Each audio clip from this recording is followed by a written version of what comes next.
കർത്താവിൻ്റെ മഹത്വമേറിയ നാമം ഈ പകൽക്കാലം വാഴ്ത്തപ്പെടുമാറാകട്ടെ. മഹാദൈവം സർവ്വചരാചരങ്ങളുടെ സൃഷ്ടാവായ സർവശക്തനായ ദൈവത്തിൻ്റെ പുത്രൻ യേശുക്രിസ്തു മുഖാന്തരം ഭൂമിക്കുണ്ടായ രക്ഷയിൽ ഭൂമിയിലെ ഓരോ മനുഷ്യർക്കും അവകാശപ്പെട്ട രക്ഷയുടെ ഒരു ഓഹരിയായ അടിയൻ്റെ ജീവിതത്തിലും ദൈവം തന്ന ആ രക്ഷയുടെ സന്തോഷം ഈ ലോകത്തോട് വിളിച്ചു പറയുവാൻ ദൈവം എനിക്ക് തന്ന ഈ നല്ല അവസരത്തിനായി നന്ദിയോടെ സ്തോത്രം ചെയ്യുന്നു. ഇതിൻ്റെ അവസരമുണ്ടാക്കി തന്ന കർത്താവിൻ്റെ ദാസന്മാർ എല്ലാവരെയും ഓർത്ത് ദൈവത്തെ സ്തുതിക്കുന്നു. ഇന്ന് പകൽക്കാലം എൻ്റെ ദൈവത്തിൻ്റെ നാമം ഉയരുവാൻ തക്കവണ്ണം ഇടയാകട്ടെ. Praise the lord. ആമേൻ. ഈ ക്രൈസ്റ്റ് ബ്ലസ് ടി വിയോടുള്ള നന്ദി അറിയിക്കുകയാണ്. എൻ്റെ പേര് നാദേശ്വരൻ എന്നാണ്. ഞാൻ അത് വെളിപ്പെടുത്തുന്നതിൽ സന്തോഷിക്കുന്നു. ഒരു തരത്തിലും ക്രിസ്തുവുമായി യാതൊരു ബന്ധവുമില്ലാതെ ജീവിച്ച എന്നെ ആമേൻ കർത്താവ് തിരഞ്ഞെടുത്തു, കർത്താവിൻ്റെ മകനാക്കി തീർത്തു. 1995 ഞാൻ കോട്ടയം മെഡിക്കൽ കോളേജിൽ എനിക്ക് 2 കിഡ്നിയും കംപ്ലൈൻ്റായി. അവിടെ അഡ്മിറ്റ് ആയിരിക്കുന്ന സമയത്ത് എനിക്ക് യേശുവിനെ അറിയാനിടയായി തീർന്നു. ആ കോട്ടയം മെഡിക്കൽ കോളേജ് വരെ ഞാൻ എത്തിച്ചേരാനായിട്ട് എൻ്റെ ജനനം മുതൽ 38 വയസ്സ് വരെയുള്ള കാലം, 38 വർഷക്കാലം ഞാൻ ഈ ഭൂമിയിൽ നാദേശ്വരനായി ജീവിച്ചു. യേശുവിനെ അറിയാൻ 38ാമത്തെ വർഷത്തിൽ ആ ബെഥസ്ദ കുളക്കരയിലെ പോലെ ആമേൻ കർത്താവിനെ കാണാനായിട്ട് കോട്ടയം മെഡിക്കൽ കോളേജിലെ യൂറോളജിയുടെ 14ാം വാർഡിൽ എനിക്ക് ദൈവം അവസരം ഒരുക്കി. അങ്ങനെ ഞാനിവിടെ എത്താനുള്ള സാഹചര്യം, ഞാൻ ബാല്യം മുതലേ ഒരു ഭക്തനായിരുന്നു. എൻ്റെ ചെറിയ പ്രായത്തിൽ തന്നെ എൻ്റെ 2 അമ്മയുടെ വീട്ടുകാരും അച്ഛൻ്റെ വീട്ടുകാരും വളരെ അമ്പലവാസികളായിരുന്നു, ഭക്തിയുള്ളവരായിരുന്നു. അവരെ അറിയുന്ന ഭക്തിയിൽ അവർ വളരെ ഇമ്പോർട്ടൻ്റ് ആയിരുന്നു.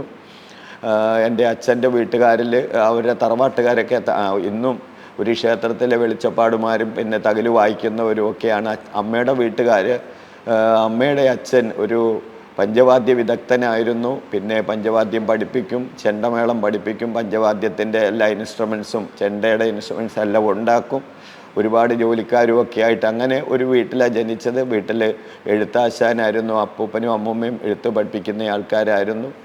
എൻ്റെ അച്ഛനും അമ്മയും ഒരു വീട്ടിലാണ് വളർന്നത്. എൻ്റെ അച്ഛൻ്റെ പേര് രാഘവൻ എന്നാണ്, അമ്മയുടെ പേര് ഭവാനി എന്നാണ്. ഞങ്ങൾ 7 മക്കളാണ്. ഞാൻ എൻ്റെ മൂത്ത സഹോദരിയുടെ പേര് ശ്യാമള എന്നാണ്.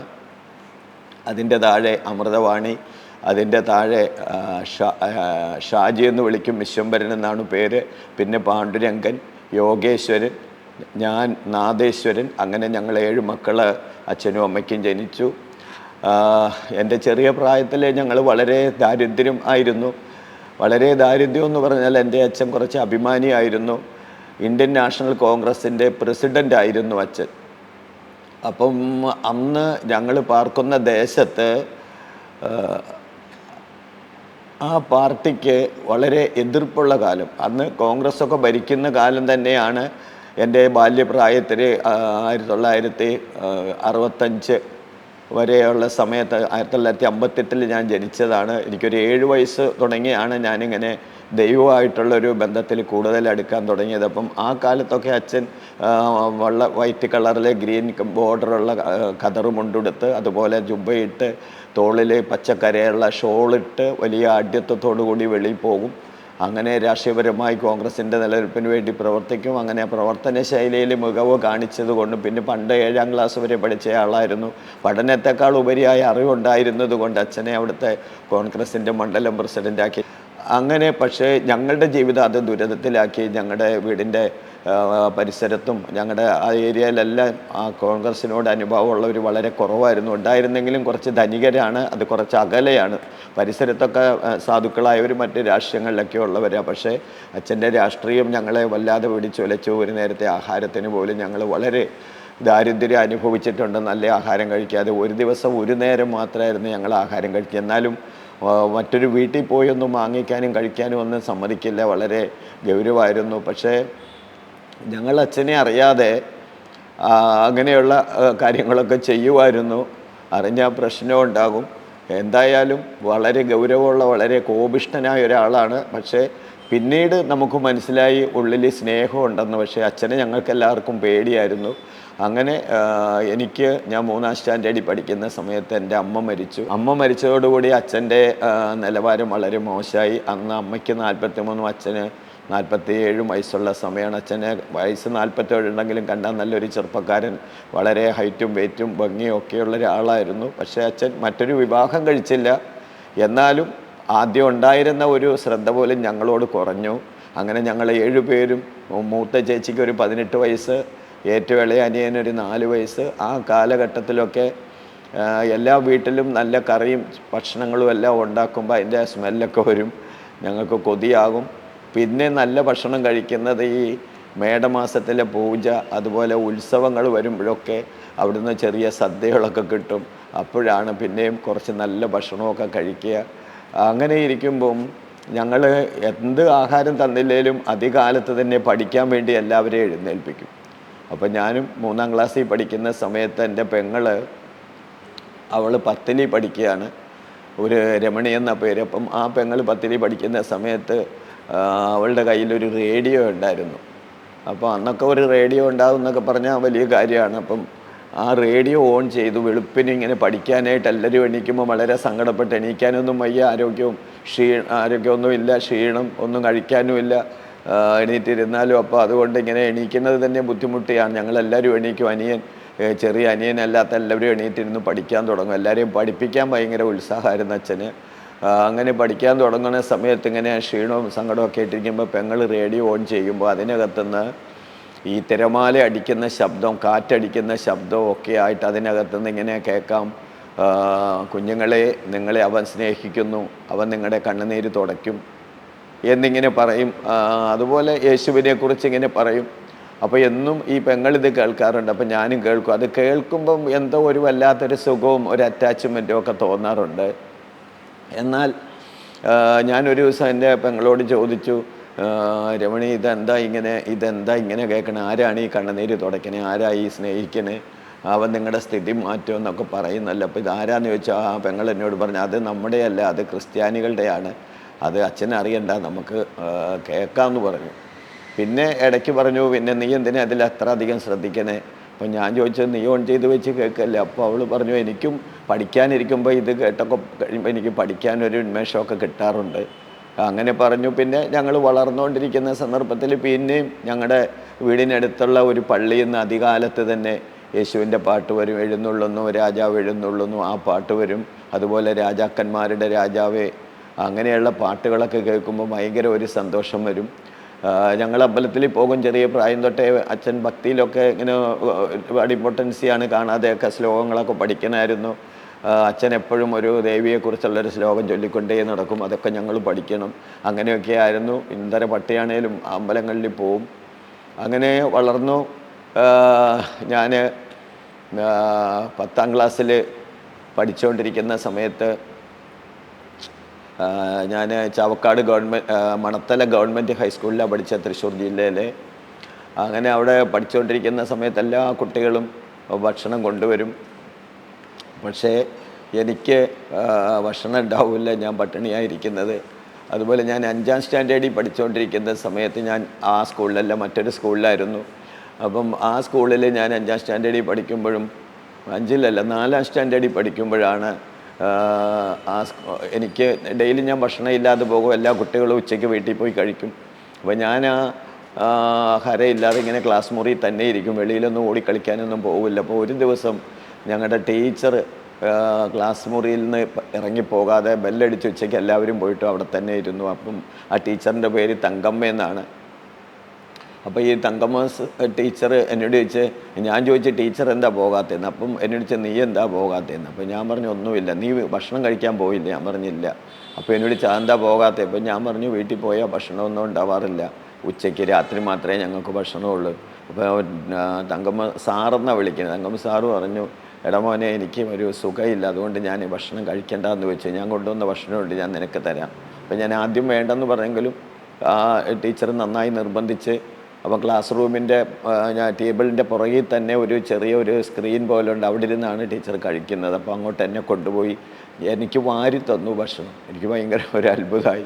ഫുഡ് വാരി തന്നു. ഞാനിപ്പോഴും മറന്നിട്ടില്ല. അത് വലിയ ധനവാനായ ഒരാളിൻ്റെ ഭാര്യയാണ് ടീച്ചർ. എയർഫോഴ്സിൽ ജോലിയുള്ള ഒരാളാണ് ടീച്ചറിൻ്റെ ഹസ്ബൻഡ്, ഒരു വലിയ ധനികരാണ്. അപ്പം ടീച്ചർ അന്ന് കരിമീൻ വറുത്തത്, പിന്നെ മോര് കറി, ഒരു തോരൻ, മുട്ട പൊരിച്ചത്, ചമ്മന്തി ഒക്കെ ഉണ്ടായിരുന്നു. അത് ഞാൻ കഴിച്ചു. അപ്പോൾ ഞാൻ കഴിച്ച് തീരാറാവണ സമയത്ത് ഞങ്ങളുടെ ക്ലാസ്സിലെ കുറേ കുട്ടികൾ അത് വന്നിങ്ങനെ നോക്കി നിന്നു. നോക്കി നിന്നിട്ട് അവർ പോയി. പിന്നെ ഞാൻ ഭക്ഷണം കഴിച്ച് കഴിഞ്ഞിട്ട് ടീച്ചർ പറഞ്ഞു, പാത്രം ഞാൻ കഴുകിക്കോളാം, നീ പോയിട്ട് കൈ മുഖമൊക്കെ കഴുകിയിട്ട് വന്നിരുന്നോളാൻ പറഞ്ഞു. ഞാൻ വെളിയിലോട്ട് പോയപ്പോൾ അവരെല്ലാവരും കൂടെ എന്നെ ഇടിച്ചു. നീ ഒരു ആർത്തി കൊതിയനാണ്, നിനക്ക് എന്തിനാ ടീച്ചറിൻ്റെ കയ്യിൽ നിന്ന് ഭക്ഷണം ആഹാരം വാങ്ങി കഴിച്ചതെന്നൊക്കെ ചോദിച്ചിട്ട് എന്നെ ഇടിച്ചു. ഒരു ഭുവനചന്ദ്രൻ എന്നും പറഞ്ഞൊരു പയ്യനുണ്ടായിരുന്നു. അവൻ എന്നെ ചെവിക്കിടിച്ചിട്ട് എൻ്റെ ചെവി കുറേ ദിവസം എനിക്ക് ചെവി കേൾക്കാൻ പോലാത്ത ഒറ്റയായി. അങ്ങനെ ആഹാരത്തിനോടുള്ള ആർത്തി കൊണ്ട് നല്ലൊരു ആഹാരം കിട്ടിയ സന്തോഷമൊക്കെ അതിലങ്ങ് പോയി. പിന്നെ വീട്ടിലും ഈ പറഞ്ഞ പോലെ ഞങ്ങൾ 7 മക്കളാണ്. അച്ഛൻ എന്തെന്ന് പറഞ്ഞാലും ഏതെങ്കിലും ഒരു ടൈമിൽ വരും. ഞങ്ങളൊരു എല്ലാവരും വേറെ കുഴപ്പമൊന്നുമില്ല, എങ്കിലും ഈ നിരാശയും സങ്കടവും ആഹാരമില്ലായ്മയും ഞങ്ങൾ കഴിച്ചിരുന്ന ആഹാരമൊക്കെ എന്ന് പറഞ്ഞാൽ ഈ പാടത്ത് ഒരു തരം ചേമ്പ് വളരും. അത് എൻ്റെ ഒരു ചേട്ടൻ പോയിട്ട് അതിൻ്റെ ചൂടും എല്ലാം വെട്ടിക്കൊണ്ടുവരും. എന്നിട്ട് വാളംപുളിയുടെ മരം ഇങ്ങനെ വഴിയിലൊക്കെ ഉണ്ടാവും. അതൊക്കെ പറിച്ചിട്ട് കൊണ്ടുവന്ന് രണ്ടും കൂടെ കുരുമുളകൊക്കെ അരച്ച് ചേർത്തിട്ട് പുഴുങ്ങും. അപ്പോൾ കുറേ ഈ പുളിയൊക്കെ ചേർക്കുന്നുണ്ട്. ഈ ചൊറിച്ചിൽ ഉള്ള ചേമ്പ്, എന്നാലും കുറേ ചൊറിച്ചിലില്ലാതെയൊക്കെ കഴിക്കും. അങ്ങനെ പിന്നെ വിളിക്കാത്ത കല്യാണങ്ങൾ ഒക്കെ അച്ഛനെ അറിയാതെ പോകും. അച്ഛനെ അറിഞ്ഞാൽ നല്ല അടി കിട്ടും. ആ അടി ഭയങ്കരമായിരിക്കും. പക്ഷേ അങ്ങനെയൊക്കെ പോകും. പിന്നെ അടുത്തുള്ള വീടുകളിലൊക്കെ പശുവിന് പുല്ല് പറിച്ചു കൊടുത്താൽ അവർ എന്തെങ്കിലും തരും. അപ്പം ഞങ്ങളെല്ലാവരും കൂടെ അതിന് ലോക്കലായിട്ടുള്ള വല്ലതും മേടിച്ചൊക്കെ ഞങ്ങൾ വേവിച്ചൊക്കെ കഴിക്കും. അങ്ങനെ വളരെ ദുരിതപൂർണമായിരുന്നു. പക്ഷേ എൻ്റെ അമ്മ വീട്ടുകാരൊക്കെ നല്ല നിലയ്ക്ക് ജീവിക്കുകയാണ്. ഞങ്ങളൊരു വീട് മാത്രമേ ഉള്ളൂ. ഇങ്ങനെ എൻ്റെ അച്ഛൻ ഇങ്ങനെ രാഷ്ട്രീയത്തിൽ ഇറങ്ങിയതും പിന്നെ ഒത്തിരി സ്വത്തൊക്കെ ഉണ്ടായിരുന്നു, അതെല്ലാം വിറ്റ് കളഞ്ഞു. അപ്പം അതുകൊണ്ട് എൻ്റെ അമ്മ വീട്ടുകാർക്ക് ഭയങ്കര ദേഷ്യമായിരുന്നു. പിന്നെ അതിനേക്കാളുപരി എൻ്റെ അച്ഛൻ്റെ അച്ഛൻ ഗോവിന്ദൻ എന്ന പേര്, അദ്ദേഹം എൻ്റെ അച്ഛനൊക്കെ നല്ല ചെറിയ പ്രായത്തിലായിരിക്കുമ്പോൾ തന്നെ ക്രിസ്ത്യാനിയായി. എങ്ങനെയോ ഒരു ക്രിസ്ത്യാനിയായി. എനിക്ക് അതിൻ്റെ എല്ലാം ഒരുപാട് കാര്യം അറിയില്ല, എങ്കിലും ഞങ്ങളുടെ നാട്ടിൽ നിന്ന് അപ്പൂപ്പനെ ഓടിച്ച് കളഞ്ഞെന്നാണ് ഞാൻ അറിഞ്ഞത്. അപ്പം പുള്ളിക്കാരൻ ഗോവിന്ദൻ മാറി ബെൻസനായി. അപ്പോൾ ഞങ്ങളുടെ പറമ്പ് ഇന്നും ബെൻസൻ്റെ പറമ്പെന്നാണ് അവിടെ അറിയപ്പെടുന്നത്. ഒത്തിരിയും പറമ്പും അന്നത്തെ കാലത്ത് ഒരു 750 സ്ക്വയർ ഫീറ്റിൻ്റെ നല്ല ഒരു ഓടിട്ട വീട്, നല്ല ഫ്ലോറൊക്കെ ചെയ്തത് ഉണ്ടായിരുന്നു. പിന്നെ ഒരു 500-600 സ്ക്വയർ ഫീറ്റിൻ്റെ ഒരു മരം കൊണ്ടുള്ള വീട്, തടി കൊണ്ട് മാത്രം നിർമ്മിച്ച, അത് സ്ത്രീകൾക്ക് താമസിക്കാനുള്ള വീട്, അശുദ്ധിയാകുമ്പോഴും പ്രസവിക്കുമ്പോഴും ഒക്കെ അങ്ങനത്തെ വീടും. ഒരു പറമ്പിൽ 2 കുളം, പെണ്ണുങ്ങൾക്ക് കുളിക്കാനുള്ള കുളം വേറെ, ആണുങ്ങൾക്ക് കുളിക്കാനുള്ള കുളം വേറെ. അങ്ങനെ ആയിരുന്നു അച്ഛൻ്റെ ജീവിതമൊക്കെ. ഒരു വലിയ ഒരു 1 ഏക്കർ 1.25 ഏക്കർ സ്ഥലത്തിൻ്റെ നടുക്കായിരുന്നു ഒരു വീട്. അത്രയും നിറച്ചു മരങ്ങളും മാവും, ദാരിദ്ര്യമില്ലാതെ ജീവിക്കാനുള്ള എല്ലാം ഉണ്ട്. അതൊക്കെ എൻ്റെ അച്ഛനും എൻ്റെ അച്ഛൻ്റെ ജ്യേഷ്ഠനും അനിയനും എല്ലാം കൂടെ വിറ്റ് കളഞ്ഞതുകൊണ്ട് അമ്മമ്മ വീട്ടുകാർക്കെല്ലാം ഭയങ്കര ദേഷ്യമായി. ഞങ്ങളെ നോക്കൂലായിരുന്നു. പിന്നെ മാത്രമല്ല ഒരു 10-15 കൊല്ലം കൊണ്ട് ഞങ്ങൾ 7 മക്കൾ ജനിച്ചു. അങ്ങനെ എൻ്റെ അമ്മ വളരെ ആരോഗ്യസ്ഥിതിയെല്ലാം മോശമായിട്ട് വളരെ രോഗിയായിട്ട് എൻ്റെ അമ്മ ബ്ലഡ് ഛർദ്ദിച്ചാണ് മരിച്ചത്. അപ്പം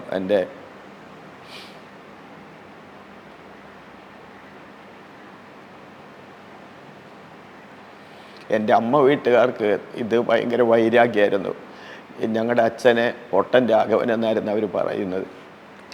ഞങ്ങൾ ഇടയ്ക്കൊക്കെ ഞങ്ങളുടെ അമ്മ വീട്ടിലേക്ക് ഞങ്ങളുടെ വീട്ടിൽ നിന്ന് ഒരു 25-30 കിലോമീറ്റർ ഉണ്ട്. ഞങ്ങൾ 7 പേരും കൂടെ പോകും. വലിയ നല്ല വസ്ത്രങ്ങളൊന്നുമില്ല, നാണവും മാനവും ഒന്നും വന്നില്ല. എങ്കിലും ഞങ്ങൾ നടന്നു പോയാൽ അന്ന് അമ്മൂമ്മ ഞങ്ങളോട് ചോദിക്കും, അനാഥ മന്ദിരം അല്ല ഇത്, റേഷൻ കടയിൽ നിന്ന് കാർഡ് കൊടുത്ത് മേടിക്കുന്ന പോലെ തരാൻ വിടില്ല, അങ്ങനെ ഭക്ഷണമൊന്നും നന്നായി തരില്ല. പിന്നെ അവിടെ ഈ പറഞ്ഞ പോലെ നല്ല പഴുത്ത മാങ്ങ, നിറയെ മരങ്ങൾ, മാവും മരങ്ങളുണ്ട്. ചെറിയ ഈ നെല്ലിക്കായേക്കാൾ വലിപ്പമുള്ളൊരു തരം മാവ്, എന്നും അതിലിങ്ങനെ പഴുത്ത മാങ്ങയുണ്ടാവും. അപ്പം ഞങ്ങൾ അതൊക്കെ, കാരയ്ക്ക പഴുത്തത്, അമ്പഴങ്ങ പഴുത്തത്, അതൊക്കെ പോയി പറിച്ചൊക്കെ തിന്നും.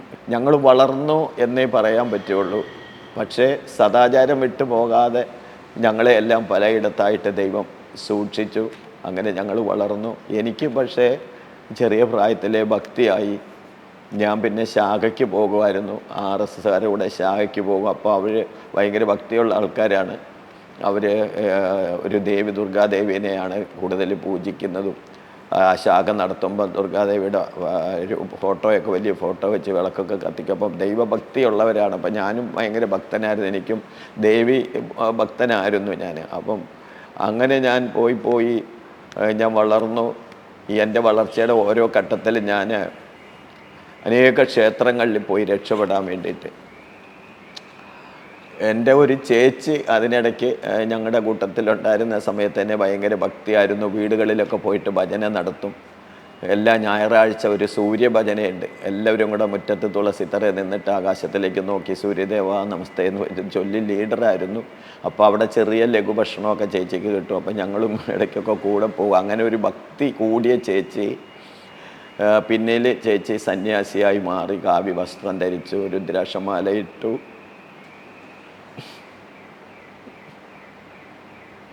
ശരിയായ രീതിയിൽ പറഞ്ഞാൽ ചേച്ചി നല്ല സുന്ദരിയായിരുന്നു.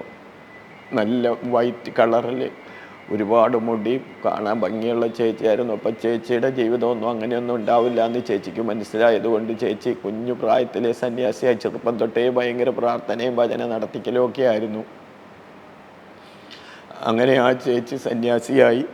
ചേച്ചി മയിൽപ്പീലിയൊക്കെ ആയിട്ട് വീടുകളിൽ പോവും, കളക്ഷൻ കിട്ടും, അതുകൊണ്ട് വന്ന് ജീവിക്കും.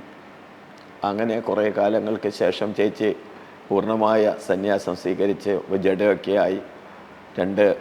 രണ്ട് കൈയിടത്രയും നീളമുള്ള ജഡയൊക്കെ ഇട്ട് എന്താ പറയുക, ചേച്ചി കാവി ഓറഞ്ച് കളറിലെ മുണ്ടും അതുപോലത്തെ പുതപ്പുമൊക്കെ പുതച്ച് പിന്നെ കുറേ നാൾ കഴിഞ്ഞപ്പോൾ വൈറ്റായി. അങ്ങനെ 70 വർഷം ചേച്ചി ജീവിച്ചു. ഞാനും ഇങ്ങനെ ദൈവത്തെ അന്വേഷിച്ച് നടന്ന് ഒരുപാട് ക്ഷേത്രങ്ങളിൽ പോയി ഒന്ന് രക്ഷപ്പെടാൻ വേണ്ടി. അവിടെ നിന്നൊന്നും വേണ്ടവണ്ണം ഒരു റിസൾട്ട് ഉണ്ടായില്ല. ഞാൻ വിവാഹിതനായി, എനിക്ക് 2 മക്കളായി.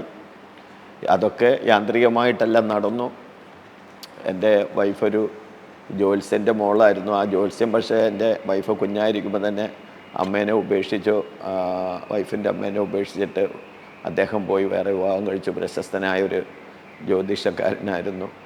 പിന്നെ അമ്മ ഈ മോളെ വളർത്തി. എന്നെപ്പോലെ തന്നെ വളരെ ദുഃഖിതയായ ഒരു പെൺകുട്ടി. ഞങ്ങൾ ഒരുമിച്ച് വിവാഹം കഴിക്കാനൊരു സാഹചര്യം ദൈവം ഒരുക്കി. അങ്ങനെ എനിക്ക് 2 പെൺകുഞ്ഞുങ്ങൾ ജനിച്ചു. എൻ്റെ മക്കളെ ഞാൻ നന്നായി വളർത്താൻ വളരെ ആഗ്രഹിച്ചു. അപ്പോൾ ഒരുപാട് പ്രാർത്ഥനയും, കുഞ്ഞുങ്ങളെ ചെറുപ്പം തൊട്ട് തന്നെ ഇങ്ങനെ കീർത്തനങ്ങളൊക്കെ പഠിപ്പിക്കുകയും അവരെ നിർബന്ധിച്ചെന്നും ക്ഷേത്രങ്ങളിൽ വിടുകയും ഒക്കെ ചെയ്തു. അങ്ങനെ കടന്നു പോകുന്ന സമയത്ത് ഞാൻ ഒരു 13 പ്രാവശ്യം ഞാൻ ശബരിമലയ്ക്ക് പോയി. 2 പ്രാവശ്യം ഞാൻ മകരവിളക്ക് കാണാൻ പോയി. അപ്പോൾ മകരവിളക്ക് കാണാൻ പോയപ്പോൾ ഒരു പ്രാവശ്യം ഞാൻ ഒറ്റയ്ക്ക് പോയപ്പോൾ ഞാൻ മകരവിളക്ക് കണ്ടു. രണ്ടാമത് പോയപ്പോൾ എനിക്ക് മകരവിളക്ക് കാണാൻ പറ്റില്ല.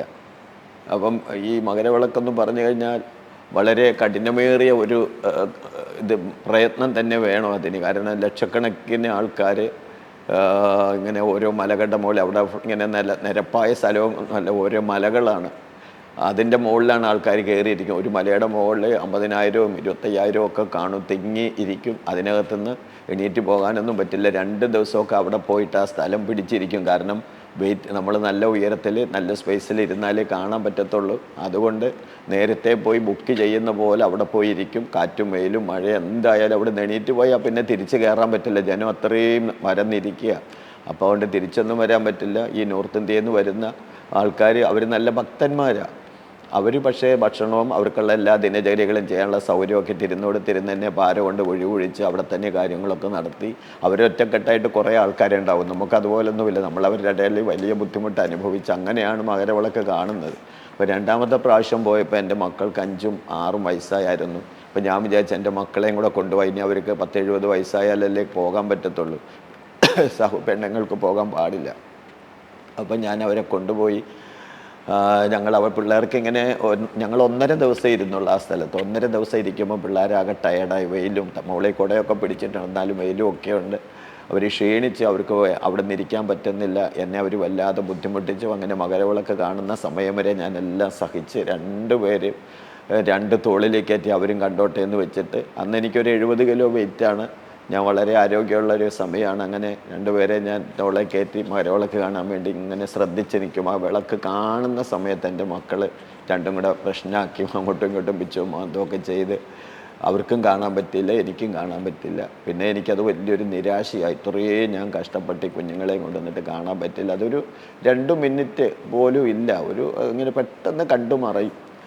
പക്ഷേ എനിക്കത് വലിയ ദുഃഖമായി, ഈ വെളിച്ചം കാണാൻ പറ്റാത്തതുകൊണ്ട്. അങ്ങനെ ഞാൻ ക്ഷേത്രങ്ങളിലിങ്ങനെ എല്ലാ ദിവസവും പോവും. അങ്ങനെ ഒരു ദിവസം ഞാൻ ഒരു അമ്പലത്തിൽ തൊഴുത് വലത്ത് വെച്ചിട്ട് ഞാനിങ്ങനെ അകത്ത് നല്ല മേക്കപ്പൊക്കെ ചെയ്ത് ഈ വിഗ്രഹത്തിന് മുഴുക്കാപ്പ് ചേർത്താന്ന് പറയും. മുഴുക്കാപ്പ് ചാർത്തുന്ന ദിവസം നല്ല ഭംഗിയായിരിക്കും. അപ്പം ഞാൻ അത് കാണാൻ വേണ്ടി ഇങ്ങനെ പോയി കുറേ നേരം നോക്കി നിൽക്കും. മറ്റുള്ളവർ ശ്രദ്ധിച്ചാൽ അതും അങ്ങനെ നിന്നാലും ആൾക്കാർ പറയും എന്തോ അന്ധവിശ്വാസമാണ്, പ്രശ്നമാണെന്നൊക്കെ പറയും. അതുകൊണ്ട് കുറച്ച് നേരം കണ്ടിട്ട് മാറി നിന്നിട്ട് പിന്നെയും വന്ന് കാണും. അങ്ങനെ നിൽക്കുന്നത് ഒരു ശാന്തി ശ്രദ്ധിച്ചിട്ട് എന്നെ വിളിച്ച് പറഞ്ഞു, ചേട്ടന് ജ്യോതിഷം പഠിച്ചാൽ നന്നായിരിക്കും, ഇത് ശാന്തികർമ്മം പഠിച്ചാൽ നന്നായിരിക്കും. അപ്പം ജ്യോതിഷം അതിൻ്റെ കൂടെ കുറച്ച് പഠിക്കണം. അപ്പോൾ ഞാൻ പറഞ്ഞു ഇതിനോട് ഇഷ്ടമുണ്ട്. ഞാൻ പറഞ്ഞു തീർച്ചയായിട്ടും. ഞാനിങ്ങനെ പുറമേ നിന്ന് തൊഴുതിട്ട് എനിക്ക് പോരാ, അകത്ത് കയറിയിട്ട് ദൈവത്തിൻ്റെ അടുത്ത് എത്താമെന്ന് പറഞ്ഞാൽ എനിക്ക് ഭയങ്കര സന്തോഷമായി. അപ്പം ഞാൻ പറഞ്ഞു സന്തോഷമായി, ഞാൻ എന്താ ചെയ്യേണ്ടത്, ഞാൻ തയ്യാറാണെന്ന് പറഞ്ഞു. അപ്പോൾ എന്നോട് പറഞ്ഞു 2 വർഷം ബ്രഹ്മചര്യം വേണം, വീട്ടിൽ പോകരുത്, കുടുംബജീവിതമൊന്നും പാടില്ല. ഞാൻ പറഞ്ഞു തയ്യാറാന്ന് പറഞ്ഞ് അവരെ കൂടെ പോയി. അങ്ങനെ ഞാൻ ഒരു വർഷമാകുമ്പോൾ തന്നെ എനിക്ക് ഒരു അമ്പലത്തിൽ പൂജിക്കാനുള്ള അവസരം കിട്ടി. കാരണം പെട്ടെന്നൊരു ശാന്തി അവിടെ നിന്ന് പോയി. ഒരു പ്രശ്നം ഉണ്ടായിട്ട് ശാന്തി പെട്ടെന്ന് പോയി. ഇതുപോലെ മേടമാസത്തിലാണ്, ഏപ്രിൽ മാസത്തിൽ ഒരു വിഷുവിൻ്റെ തലേ ദിവസമാണ് പെട്ടെന്ന് പോയത്. അപ്പം വിഷുവിൻ്റെ തലേ ദിവസം ഞാൻ പോയി ജോയിൻ ചെയ്തു. വലിയൊരു അമ്പലമാണ് തൃശ്ശൂർ ജില്ലയിൽ. ആ അമ്പലത്തിൽ ഞാൻ പോയി ജോയിൻ ചെയ്തിട്ട് എനിക്ക് ചെന്ന അന്ന് തന്നെ അവിടെ അകത്ത് കയറി പൂജിക്കാനുള്ള അവസരം കിട്ടി. പിറ്റേ ദിവസം രാവിലെ വിഷുക്കണിയാണ്, അതുകൊണ്ട് വളരെ ആഡംബരമായിട്ട് മേക്കപ്പൊക്കെ ചെയ്യണം, പിന്നെ വിഷുക്കണി ഒരുക്കണം. അതെല്ലാം ഞാൻ ചെയ്തു. ഞാനൊരു ആർട്ടിസ്റ്റായിരുന്നു. ഇതൊക്കെ ഇത്രയും കഷ്ടപ്പാടുണ്ടെങ്കിലും അതിൻ്റെ ഇടയ്ക്ക് ജീവിതത്തിൽ ഞാൻ എൻജോയ് ചെയ്യാൻ നോക്കി. ഞാൻ സ്കൂളിലൊക്കെ പഠിക്കുമ്പോൾ അന്നത്തെ പേക്കൂത്ത് പോലത്തെ ഡാൻസൊക്കെ കളിച്ച് പിള്ളേരുടെ കൂടെ ഗ്രൂപ്പും സിംഗിളൊക്കെ കളിച്ച് പ്രൈസൊക്കെ വാങ്ങിക്കുമായിരുന്നു. അപ്പോൾ എൻ്റെ മക്കൾ വളർന്നപ്പോൾ എനിക്ക് തോന്നി എൻ്റെ മക്കളെ ഭരതനാട്യം പഠിപ്പിക്കണം, സംഗീതം പഠിപ്പിക്കണം. അങ്ങനെ വീട്ടിൽ ഒരു പരിചയക്കാരൻ വന്ന് പിള്ളേരെ കുറച്ച് നാൾ സംഗീതമൊക്കെ പഠിപ്പിച്ചു. പിന്നെ അതൊരു സുഖമില്ലാന്ന് വന്നപ്പം ഞാൻ പുള്ളിനെ ഒഴിവാക്കി. ഭരതനാട്യം 3 അധ്യാപകരെ നമ്മുടെ വീട്ടിൽ വന്നു പിള്ളേരെ പഠിപ്പിച്ചു. അപ്പം ഞാൻ ശാന്തിയായി അമ്പലങ്ങളിലൊക്കെ അങ്ങനെ വർക്ക് ചെയ്യാൻ തുടങ്ങി. അങ്ങനെ എൻ്റെ 2 മക്കളും ഭരതനാട്യം പഠിച്ചു. മൂത്ത മോള് ഒരുപാട് പഠിച്ചിട്ട് അവളെ മേൽപ്പത്തൂർ ഓഡിറ്റോറിയത്തിൽ, ഗുരുവായൂർ മേൽപ്പത്തൂർ ഓഡിറ്റോറിയത്തിൽ അവളുടെ 12ാമത്തെ വയസ്സിൽ അരങ്ങേറ്റം നടന്നു. പിന്നെ ഇടയ്ക്കിടയ്ക്ക് ഓരോ സ്ഥലങ്ങളിലൊക്കെ അവളെ ടീച്ചേഴ്സ് കൊണ്ടുപോകും പ്രോഗ്രാമിന്. അവൾ ഒത്തിരി കഴിവുണ്ടായിരുന്നത് കൊണ്ട് ആ ടീച്ചേഴ്സിനെ അവളെ പഠിപ്പിക്കുന്നവർക്കൊക്കെ ഇഷ്ടമായിരുന്നു. അങ്ങനെ കടന്നുപോയി സമയത്ത് മോളുടെ ഭരതനാട്യത്തിൻ്റെ തലേ ദിവസം എനിക്ക് ഈ വാടകയ്ക്ക് ഓർണമെൻറ്റ്സ് എടുക്കാൻ വേണ്ടി, ഈ ഭരതനാട്യത്തിൻ്റെ ഓർണമെൻറ്റ്സും ഡ്രസ്സും ഒക്കെ വാടകയ്ക്ക് എടുക്കാൻ വേണ്ടി ഞാൻ പോയി. അപ്പം എൻ്റെ കൂടെ ഒരു ഡോക്ടർ, ഒരു പീഡിയാട്രീഷ്യനാണ്, അദ്ദേഹത്തിൻ്റെ മോളും കളിക്കുന്നുണ്ട്. അപ്പോൾ വാടകയ്ക്ക് എടുക്കാൻ വേണ്ടി അദ്ദേഹം വന്നായിരുന്നു. അപ്പം ഞങ്ങൾ ഒരുമിച്ച് ഇങ്ങനെ പോകുമ്പോൾ എനിക്കൊരു ഓക്കാനം പോലെ വന്നു. അപ്പം പെട്ടെന്ന് ഞാൻ ഛർദ്ദിച്ചപ്പം മഞ്ഞ നിറത്തിൽ ഈ കോഴിമുട്ട പൊട്ടി വീണ പോലെ ഉളുമ്പുള്ള ഒരുതരം വെള്ളം, കൊഴുപ്പുള്ള വെള്ളം ഇങ്ങനെ വീണു. അതിനകത്ത് മഞ്ഞ നിറത്തിൽ ഇങ്ങനെ ഏതാണ്ടൊക്കെ കിടക്കുക. പിന്നെ എനിക്ക് പെട്ടെന്ന് തന്നെ ഒരു തല കറങ്ങുന്ന പോലെയൊക്കെ ആയി. അപ്പം ഡോക്ടർ വേഗം എന്നെ താങ്ങി പിടിച്ച് മുഖമൊക്കെ കഴുകിച്ച് എന്നിട്ട് ചോദിച്ചു, ചേട്ടാ എന്താ പറ്റിയത്? ഞാൻ പറഞ്ഞു എന്താണെന്ന് അറിയില്ല എന്ന് പറഞ്ഞു. അപ്പോൾ എന്നോട് പറഞ്ഞു വേഗം നല്ലൊരു ഡോക്ടറെ കാണണം കേട്ടോ, ഇപ്പം നാളെ അരങ്ങേറ്റമല്ലേ, അതൊക്കെ കഴിയട്ടെ എന്ന് പറഞ്ഞു. അപ്പോൾ എനിക്കിങ്ങനെ ഇടയ്ക്കിടയ്ക്ക് ഇങ്ങനെ ബാക്ക് പെയിൻ ഉണ്ടാകാറുണ്ട്. നടുവിന് ഒരു സൈഡ്, ചിലപ്പോൾ നടുക്കുണ്ടാവും, ചിലപ്പോൾ ഒരു സൈഡിലുണ്ടാവും, തരിപ്പ് വരും. അതിങ്ങനെ ഈ കുനിഞ്ഞ് നിന്ന് അമ്പലത്തിൽ പോയതിൻ്റെ ശേഷമാണ് അപ്പം കൂടുതലുണ്ടായപ്പോൾ ഞാൻ വിചാരിച്ചു അതിങ്ങനെ കുനിഞ്ഞ് നിൽക്കുന്ന കൊണ്ടാണ്. അപ്പം ആദ്യം ഞാൻ ഈ അമ്പലത്തിൽ പോകുന്നതിന് മുമ്പ് ഇങ്ങനെ ഒരുപാട് സ്ട്രെയിൻ ചെയ്തുള്ള ജോലിയൊക്കെ ചെയ്യുമ്പോഴും എനിക്കിങ്ങനെ ഉണ്ടാവാറുണ്ടായിരുന്നു. അപ്പം പിന്നെ തൈലം, മർമാണി തൈലം എന്നും പറഞ്ഞുകൊണ്ട് അത് മേടിച്ച് പുരട്ടും, ചിലപ്പോൾ ഈ ടർപ്പൻ മേടിച്ച് പുരട്ടും. എൻ്റെ ജീവിതത്തിൻ്റെ കഷ്ടപ്പാടുകളിൽ അങ്ങനെ മരുന്നൊന്നും മേടിക്കാൻ സ്പെഷ്യലിസ്റ്റിനെ കാണുക അങ്ങനെ ഒരു ചിന്തയൊന്നും അന്നില്ല. അന്ന് ഏറ്റവും അധികം ആയുർവേദത്തിൻ്റെ കഷായവും ഒക്കെയാണ് കഴിക്കിയത്. അപ്പം അരങ്ങേറ്റം കഴിഞ്ഞു. പിറ്റേ ദിവസം രാവിലെ ആയപ്പോൾ ആ ഡോക്ടർ എൻ്റെ ചേച്ചിയുടെ ഹസ്ബൻഡിനെ വിളിച്ച് പറഞ്ഞു, ഇങ്ങനെ നാദേശ്വരനെ ഒന്ന് ഡോക്ടറെ കാണിക്കണം. പുള്ളിക്കാരനൊരു ലെറ്റർ തന്നു. എന്നിട്ട് ആദ്യം സ്കാൻ ചെയ്യാൻ പറഞ്ഞു. അങ്ങനെ കുന്നംകുളം യൂണിറ്റി ഹോസ്പിറ്റലിൽ പോയി എന്നെ സ്കാൻ ചെയ്തു. സ്കാൻ ചെയ്തുകൊണ്ടിരുന്നപ്പം ഡോക്ടർ എന്നോട് ചോദിച്ചു, സ്കാൻ ചെയ്യുന്ന ഡോക്ടർ ചോദിച്ചു, ചേട്ടാ ഈ അലോപ്പതി ആയിട്ടൊന്നും വലിയ ബന്ധമൊന്നും ഇല്ലയെന്ന് തോന്നുന്നല്ലോ, മരുന്നൊന്നും കഴിക്കില്ല? ഞാൻ പറഞ്ഞു ഉണ്ട്, കഴിക്കാറുണ്ട്. അപ്പോൾ എന്താണെന്ന് ചോദിച്ചപ്പോൾ എന്നോട് പറഞ്ഞു ചെറിയൊരു കംപ്ലൈൻറ്റ് ഉണ്ടെന്ന്. അപ്പം എനിക്ക് അലോപ്പതി നല്ല ഒരു ബന്ധമുള്ളൊരു ഡോക്ടർ ഉണ്ടായിരുന്നു, ഒരു ശശികുമാർ എന്നും പറഞ്ഞ് ചാവക്കാട് ഗവൺമെൻറ് ഹോസ്പിറ്റലുണ്ടായിരുന്ന ഒരു ശശികുമാർ ഡോക്ടർ. ഞങ്ങൾ ഭയങ്കര കാര്യമായിരുന്നു. കാരണം എൻ്റെ രണ്ടാമത്തെ മോള് ഒരു 6.5 മാസം പ്രായമുള്ളപ്പോൾ ജനിച്ചു. വൈഫ് ഹാർട്ട് പേഷ്യൻ്റ് ആയിരുന്നു. അപ്പം രണ്ടാമത്തെ മോളെ പ്രസവിക്കാൻ പാടില്ലായിരുന്നു. പക്ഷേ അന്ന് പരിജ്ഞാനക്കുറവെല്ലാം ഉണ്ടായി. മൂത്ത മോളെ പ്രഗ്നൻ്റായി കഴിഞ്ഞിട്ടാണ് അറിഞ്ഞത്, ഡെലിവറി ടൈമിൽ അറിയണത് ഹാർട്ടിന് കംപ്ലൈൻ്റ് ഉണ്ടെന്ന്. പിന്നെ അത് കഴിഞ്ഞിട്ട് ഡെലിവറി കഴിഞ്ഞ് പിന്നെ ആൾ പിക്കപ്പായി കണ്ട രോഗമാണെന്നൊന്നും തോന്നില്ല, ഒരു കംപ്ലൈൻറ്റും ഇല്ല. അപ്പം അന്നൊന്നും അത്ര ഹാർട്ടിന് കംപ്ലൈൻ്റ് എന്നൊന്നും പറഞ്ഞാൽ അത്ര വലിയ വാല്യൂ ഇല്ല ഞങ്ങൾക്ക്, അത്രത്തെ അന്നത്തെ സാഹചര്യം അങ്ങനെയാണ്. അപ്പം മൂത്ത മോൾക്കൊരു 1 വയസ്സ് കഴിഞ്ഞ സമയത്ത് ഈ വൈഫ് പ്രഗ്നൻ്റ് ആയി. അപ്പം ഒരു ഡോക്ടറെ കാണാൻ പോയപ്പോൾ ഡോക്ടർ പറഞ്ഞു ഇത് പ്രശ്നമാണ്, കുറച്ച് ബുദ്ധിമുട്ടാണ് എന്ന് പറഞ്ഞു. പക്ഷേ ഇത് ചെയ്യാൻ പറ്റില്ല, എടുത്ത് കളയാനൊന്നും പറ്റാത്ത ടൈമായി. അങ്ങനെയായിട്ട് പിന്നെ 6.5 മാസം ആയപ്പോഴേക്കും വൈഫ് ഒരു ദിവസം ടോയ്ലറ്റിൽ പോകുമ്പോൾ വയറുവേദനയുണ്ടായി. പെട്ടെന്ന് വെളി വന്നു. തന്നെ ഡെലിവറി കഴിഞ്ഞ ഒരു ചെറിയ കുട്ടി, 1000-900 ഗ്രാമെങ്ങാനും കാണും. അത് പക്ഷേ ജീവനുണ്ട്, കരഞ്ഞില്ല. അപ്പോഴേക്കും ഹോസ്പിറ്റലിലൊക്കെ കൊണ്ടുപോയി എൻ്റെ വൈഫിനെയും കുഞ്ഞിനെയും കൂടെ. ഇന്നത്തെ പോലത്തെ സൗകര്യമൊന്നും വന്നില്ല, ഉണ്ടെങ്കിലും ഞങ്ങൾക്ക് അങ്ങനെയൊന്നും എത്തിച്ചേരാനുള്ള യാതൊരു സാഹചര്യവും ഇല്ല. എങ്കിലും ഞങ്ങളെ ദൈവം കണ്ടിട്ടുണ്ടായിരുന്നു. ആ മോളെന്ന് രമ്യ എന്ന പേര്, അവൾ പരിശുദ്ധാത്മാവിൻ്റെ അഭിഷേകം പ്രാപിച്ച് ദൈവത്തിൻ്റെ കൃപാവരങ്ങളൊക്കെ കൊടുത്ത് അവൾ അന്നത്തെ ആ 6.5 മാസത്തിൽ ജനിച്ച മോളെന്ന് ദൈവത്തിൻ്റെ സ്വന്തമാണ്. നല്ല ആരോഗ്യവും കഴിവും എല്ലാ നന്മയും ഒക്കെയുള്ളൊരു മോളാണ്. അതുപോലെ മൂത്ത മോളും നല്ല മോളാണ്. അവൾ രണ്ടുപേരും കുറച്ചും കൂടെ ഡിഫറെൻ്റാണ്. വെച്ചാൽ ഒരാൾ കുറച്ചും കൂടെ നല്ല പവറായിട്ടെല്ലാ കാര്യവും ചെയ്യും, ഈ ചെറിയ മോള് അത്രയും ഇല്ല. എന്നാലും അവർ രണ്ടുപേരും ദൈവത്തെ ഭയപ്പെടാനും ദൈവത്തെ അംഗീകരിക്കാനുമുള്ള സാഹചര്യങ്ങളുണ്ടായി. ദൈവം അതെല്ലാം ഒരുക്കി. അപ്പോൾ ഇങ്ങനെ ടെസ്റ്റൊക്കെ കഴിഞ്ഞു. എന്നെ കോട്ടയം മെഡിക്കൽ കോളേജിൽ കൊണ്ടുപോയി. കോട്ടയം മെഡിക്കൽ കോളേജിൽ കൊണ്ടുപോയിട്ട് ഈ അപ്പു തോമസ് എന്ന് പറയുന്നൊരു ഡോക്ടറാണ് എന്നെ ട്രീറ്റ്മെൻറ്റ് ചെയ്തത്. അപ്പം ഞാൻ ഈ കാര്യം മറന്നുപോയി, ശശികുമാർ ഡോക്ടറായിട്ടുള്ള സ്നേഹബന്ധം.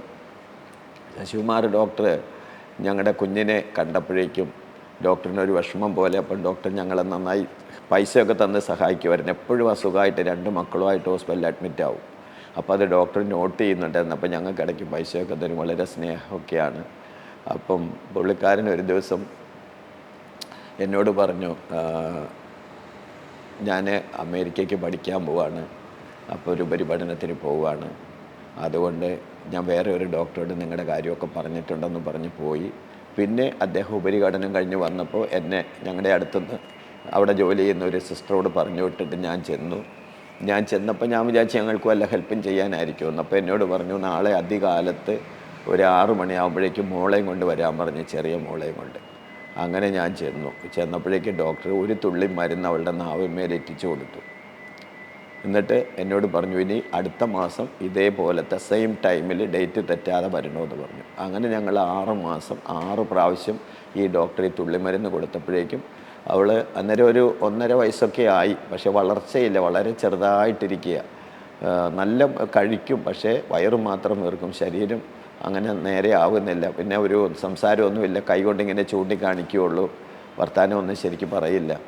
അപ്പം അങ്ങനെയുള്ള അവസ്ഥയിൽ ഡോക്ടർ മരുന്ന് കൊടുത്ത് 6 മാസമായപ്പോഴേക്കും മോള് സാധാരണ കുട്ടികളെ പോലെ അതിൽ കവിഞ്ഞൊരു വളർച്ച വന്നു, വലിയ കുട്ടിയായി. അവൾക്കൊരു മോളും അതുപോലെ ആയെങ്കിലും അത്രയും ഇല്ല. അങ്ങനെ ദൈവം ഒരു ഡോക്ടറെ കൊണ്ട് ഞങ്ങൾക്ക് ചെയ്യിച്ചപ്പം ഈ ഡോക്ടറാണ് ഞങ്ങൾ നോക്കിയിരുന്നത്. അപ്പം ഡോക്ടർ എനിക്ക് മരുന്ന് തരാണ്ട് നടുവേ എനിക്കങ്ങ് മരുന്ന് തന്നിട്ടുണ്ട്. പക്ഷേ കിഡ്നി കംപ്ലൈൻ്റ് ഉള്ളത് ഡോക്ടർക്ക് അറിയില്ലായിരുന്നു. ഈ പീഡിയാട്രീഷ്യൻ ഡോക്ടറെ കെയർ ഓഫിലാണ് ഇതൊക്കെ കണ്ടുപിടിച്ചത്. അങ്ങനെ കോട്ടയം മെഡിക്കൽ കോളേജിൽ പോയി എൻ്റെ ഇപ്പോൾ സന്യാസിയാന്ന് പറയുന്ന ചേച്ചി, അദ്ദേഹത്തിൻ്റെ ഒരു കൂട്ടുകാരി സന്യാസി ചേച്ചിയും കൂടെ എൻ്റെ കൂടെ വന്നു. അങ്ങനെ കോട്ടയം മെഡിക്കൽ കോളേജിൽ ചെന്ന് അവിടെ നെഫ്രോളജിസ്റ്റ് കാശി വിശ്വേശ്വരയ്യർ എന്ന് പറയുന്ന ഒരു ഡോക്ടറെയാണ് ഞങ്ങൾക്ക് കാണാൻ പറ്റിയത്. ആ ഡോക്ടർ ചെന്ന് അന്ന് തന്നെ എന്നെ അഡ്മിറ്റ് ചെയ്തു. ഒരാഴ്ച കൊണ്ട് ടെസ്റ്റൊക്കെ ചെയ്തു. അടുത്ത ആഴ്ചയിൽ എനിക്ക് അതിൻ്റെ റിസൾട്ട് തന്നിട്ട് പറഞ്ഞു, ഇവിടെ പറ്റില്ല, Kottayam medical college Vellore medical കോളേജിൽ പോകണമെന്ന് പറഞ്ഞു. കുറച്ച് പ്രശ്നമുണ്ട്, ഇവിടെ അത്രയും സൗകര്യങ്ങളില്ല എന്ന് പറഞ്ഞു. അപ്പം ഞങ്ങൾക്ക് എൻ്റെ കൂടെയുള്ളവർക്കൊക്കെ വിഷമമായി. എനിക്കത്രയും ഞാൻ നല്ല ആരോഗ്യവാനാണ്, 74 കിലോ വെയിറ്റൊക്കെ ഉണ്ട്. അപ്പം അതുകൊണ്ട് എനിക്ക് ഇപ്പോൾ കിഡ്നി എന്നൊന്നും പറഞ്ഞാൽ എന്താണെന്നും അറിയില്ല, ലിംബിങ് എന്ന് പറഞ്ഞാൽ എന്താണെന്നറിയില്ല. എൻ്റെ കിഡ്നിക്ക് ലിംബിങ് ആണ്, ഒരു കിഡ്നി ലിംബിങ്ങിൽ ഫുള്ളായി, ലെഫ്റ്റ് കിഡ്നിയിലോട്ട് റൈറ്റ് കിഡ്നിയിലോട്ട് ബാധിച്ചുകൊണ്ടിരിക്കുകയാണ് എന്നൊക്കെ പറഞ്ഞു. അന്നൊന്നും ഇതൊന്നും അറിയില്ല, 10 വരെ പഠിച്ചെന്ന് പറഞ്ഞാലും അതൊന്നും അറിയത്തില്ല. അങ്ങനെ പക്ഷേ ഈ വെല്ലൂർ മെഡിക്കൽ കോളേജിൽ പോകാമെന്ന് കേട്ടപ്പോൾ ഒരു ഷോക്ക് പോലെയായി എല്ലാവർക്കും. അപ്പോൾ ഇവിടെ തന്നെ ചെയ്യാൻ പറ്റില്ലെന്ന് ചോദിച്ചപ്പോൾ ഇല്ല, പറ്റാത്ത കൊണ്ടല്ലേ എന്ന് പറഞ്ഞ് ഡിസ്ചാർജ് പേപ്പറും ഒക്കെ തന്ന് ഡോക്ടർ പോയി. അപ്പോഴേക്കും ഞങ്ങളുടെ കൂടെയുള്ളൊരു സന്യാസി ചേച്ചിയുടെ ഒരു ബന്ധു അവിടെ ഒരു ഡോക്ടറായിട്ടുണ്ടായിരുന്നു. ആ ഡോക്ടർ ഗൈനക്കോളജിസ്റ്റാണ്. അവരുടെ വീട്ടിൽ പോയി ഞങ്ങളുടെ പരാതിയൊക്കെ പറഞ്ഞപ്പോൾ അവർ യൂറോളജിസ്റ്റ് അപ്പു തോമസ് എന്ന് പറയുന്ന ഡോക്ടറെ പരിചയപ്പെടുത്തി. എന്നെ അന്ന് തന്നെ ആ ഡോക്ടർ അവിടെ അഡ്മിറ്റ് ചെയ്ത് ഡോക്ടറെ കെയർ ഓഫിൽ കുറേ ടെസ്റ്റിംഗ് എല്ലാം ചെയ്തു. അങ്ങനെ ആയിട്ട് ഒരു 10-18 ദിവസം കഴിഞ്ഞപ്പോൾ എൻ്റെ ലെഫ്റ്റ് കിഡ്നി ഓപ്പറേഷൻ ചെയ്തു.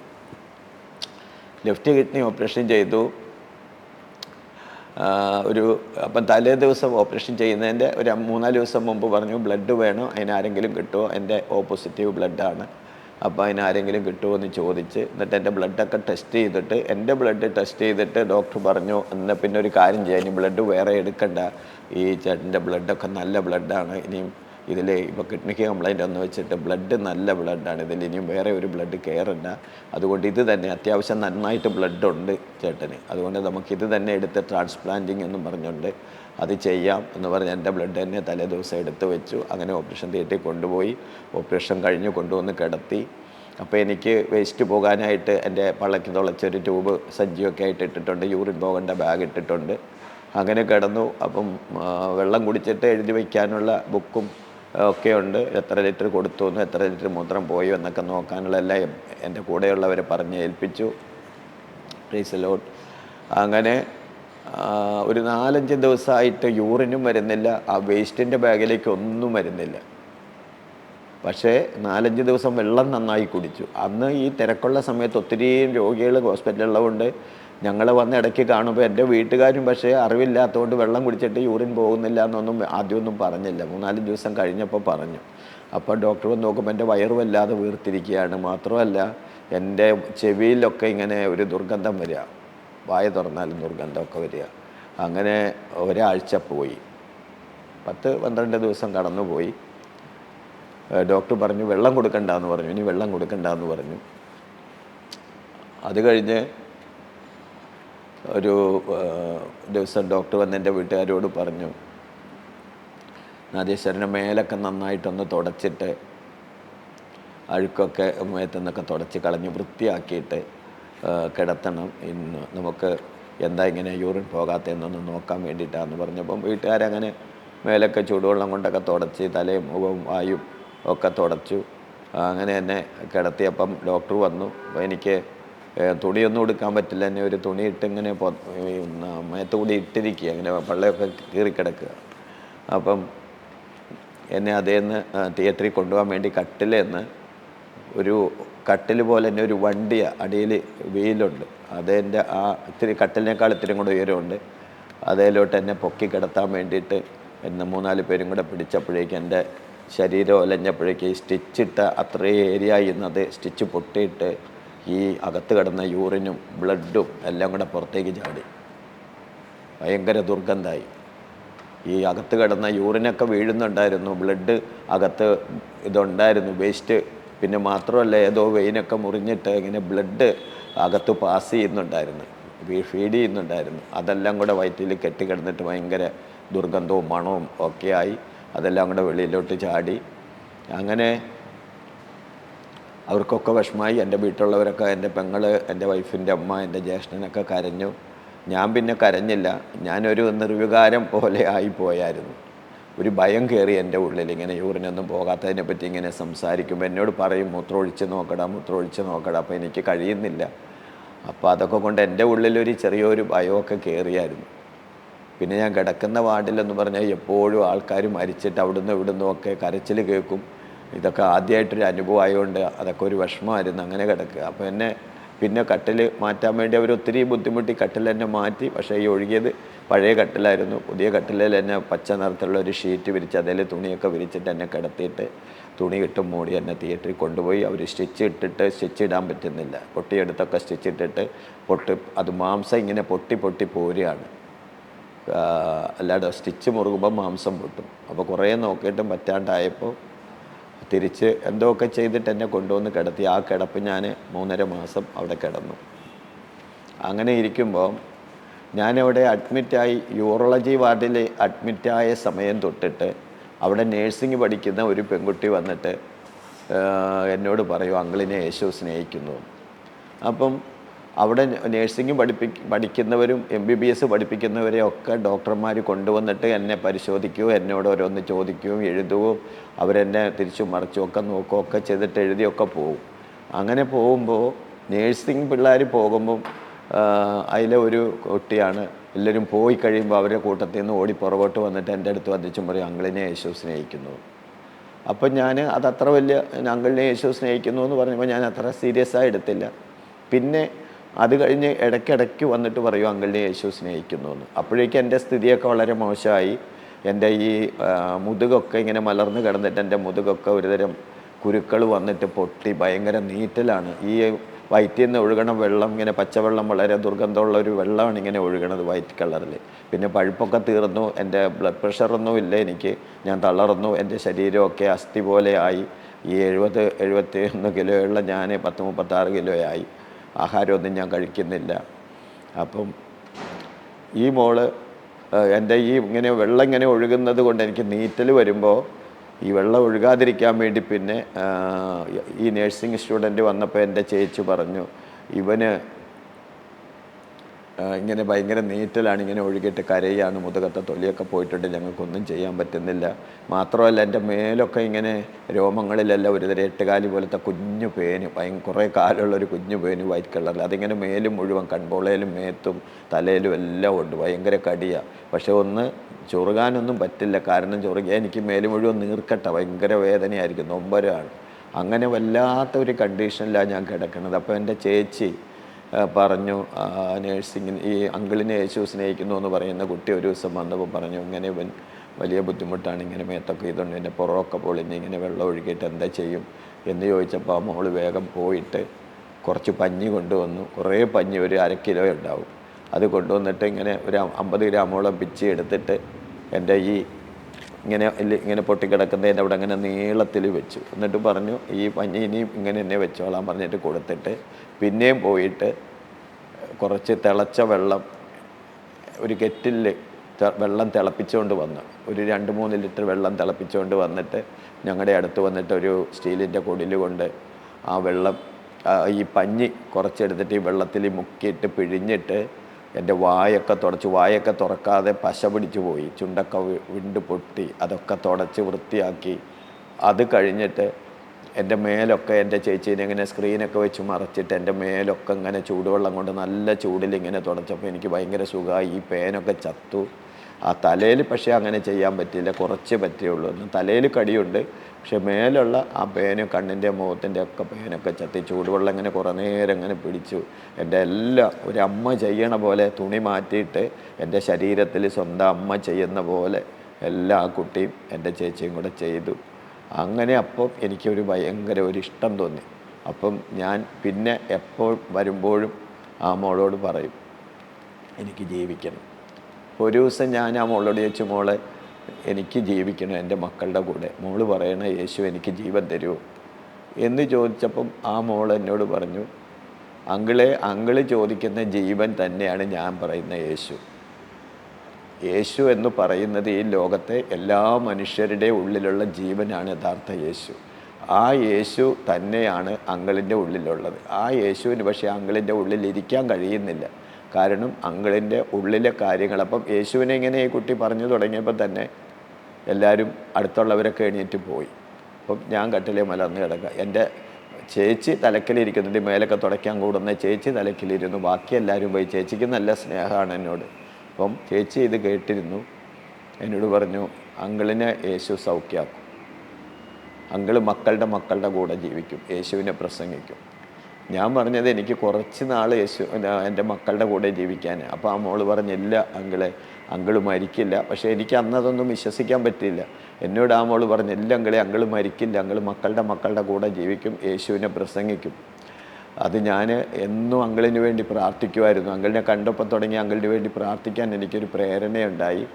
ആദ്യത്തെ ദിവസങ്ങളൊക്കെ ഞാനതെങ്ങനെ തോന്നിയതാവുമെന്ന് വെച്ചുകൊണ്ട് പിന്നെ ഞാനത് പ്രാർത്ഥിക്കാൻ തുടങ്ങി. ഇപ്പം അടുത്ത് ഒരാഴ്ച മുമ്പ് ഞാൻ പ്രാർത്ഥിച്ചു. അപ്പോൾ എനിക്ക് അങ്കിളിനെ ഇങ്ങനെ ഞാനൊരു ഗ്രൂപ്പായിട്ട് ഒരു വലിയൊരു കൂട്ടമായിട്ട് അങ്കിൾ ഫാമിലി ആയിട്ടിരിക്കുന്നത് കണ്ടു. അപ്പം എൻ്റെ ഉള്ളിൽ ദൈവാത്മാ പറഞ്ഞു, മക്കളുടെ മക്കളും ഒക്കെ ആയിട്ട് ജീവിക്കുകയാണ്. ഇനിയും അങ്കിൾ യേശുവിനെ പ്രസംഗിക്കുന്ന ബ്ലാക്ക് പാൻറ്റും വൈറ്റ് ഷർട്ടും ഇട്ടിട്ട് അങ്കിൾ ബൈബിള് പിടിച്ച് പ്രസംഗിക്കുന്നത് ഞാൻ കണ്ടു എന്ന് പറഞ്ഞപ്പോഴും എനിക്ക് വിശ്വസിക്കാൻ പറ്റിയില്ല. അപ്പോൾ ആ മോളോട് ഞാൻ പറഞ്ഞു, മോളെ ഞാനൊരു ശാന്തിപ്പണിയാണിപ്പോൾ ചെയ്തുകൊണ്ടിരിക്കുന്നത്, പിന്നെ ഞാൻ ഒരു RSS പ്രവർത്തകൻ. അപ്പോൾ എന്നോട് ആ മോള് പറഞ്ഞു, അങ്കിളെ എനിക്കറിയില്ല, ദൈവം എന്നോട് പറയാൻ പറഞ്ഞു, പക്ഷേ അങ്കിളിൻ്റെ അകത്ത് ദൈവത്തിന് ഇരിക്കാൻ പറ്റാത്ത കണ്ടീഷനാണ്. അങ്കിളിൻ്റെ ചിന്തകളിലും വിചാരങ്ങളിലും പ്രവൃത്തികളിലും ഉള്ള പാപങ്ങൾ ആണ് അങ്കിളിനെ വിഷമത്തിലാക്കിയിരിക്കുന്നത്. അത് അങ്കിൾ ഉപേക്ഷിക്കാൻ തയ്യാറായാൽ ദൈവം അങ്കിളിനെ രക്ഷിക്കും. അങ്കിൾ മക്കളുടെ കൂടെ അല്ല, മക്കളുടെ കൂടെ ജീവിക്കും, യേശുവിനെ പ്രസംഗിക്കും, അത് ഉറപ്പാന്ന് പറഞ്ഞു. അപ്പം ഞാൻ ചോദിച്ചു, ഞാൻ എന്ത് ചെയ്യണമെന്ന് ചോദിച്ചപ്പം ആ മോൾ എന്നോട് പറഞ്ഞു, അങ്കിൾ ഒന്നേ ചെയ്യാനുള്ളൂ, ദൈവത്തോട് പറയുക, അങ്കിളിൻ്റെ ഇത്രയും പ്രായം വരെയുള്ള അങ്കിളിൻ്റെ ജീവിതത്തിൽ വന്നുപോയ ദൈവത്തോട് ചെയ്ത പാപങ്ങൾ നമ്മൾ എന്ത് ചെയ്യുന്നു, ഏത് പാപം തെറ്റ് ചെയ്യുന്നു, അത് നമ്മളൊരു മനുഷ്യനോടാണെന്ന് തോന്നിയാലും അത് ചെയ്യുന്നത് ദൈവത്തോടാണ്. ദൈവം തെറ്റ് ചെയ്യുന്നത് ഇഷ്ടമില്ല ദൈവത്തിന്. അങ്ങനെ പറഞ്ഞു.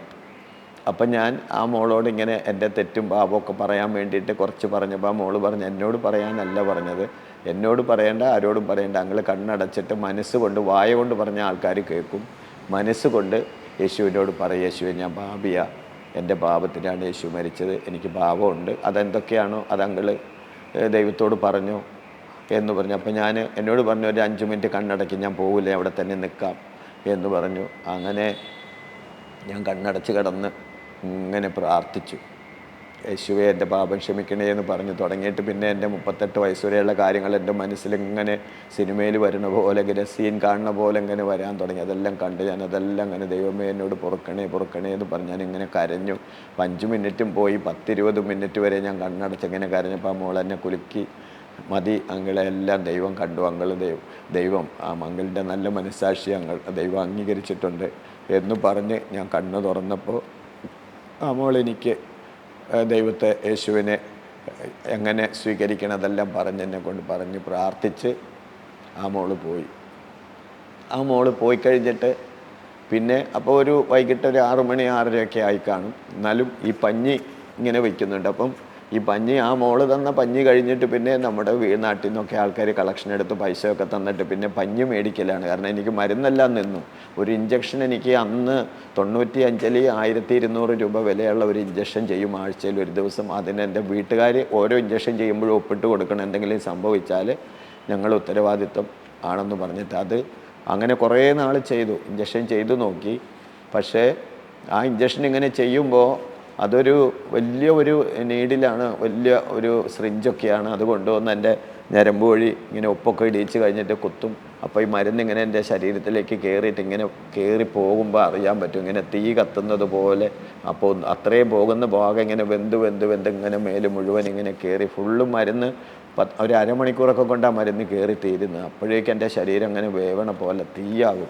ഇത് മുറിവ് കരിയാൻ വേണ്ടിയിട്ടാണ് ഇത് ചെയ്യുന്നത്. പക്ഷേ മുറിവൊന്നും കരിയുന്നില്ല, എൻ്റെ ശരീരം ഇങ്ങനെ കരിവാളിച്ച് കളറൊക്കെ മങ്ങി, ശരീരത്തിൻ്റെ മുഖത്തിൻ്റെ ഒക്കെ അങ്ങനെ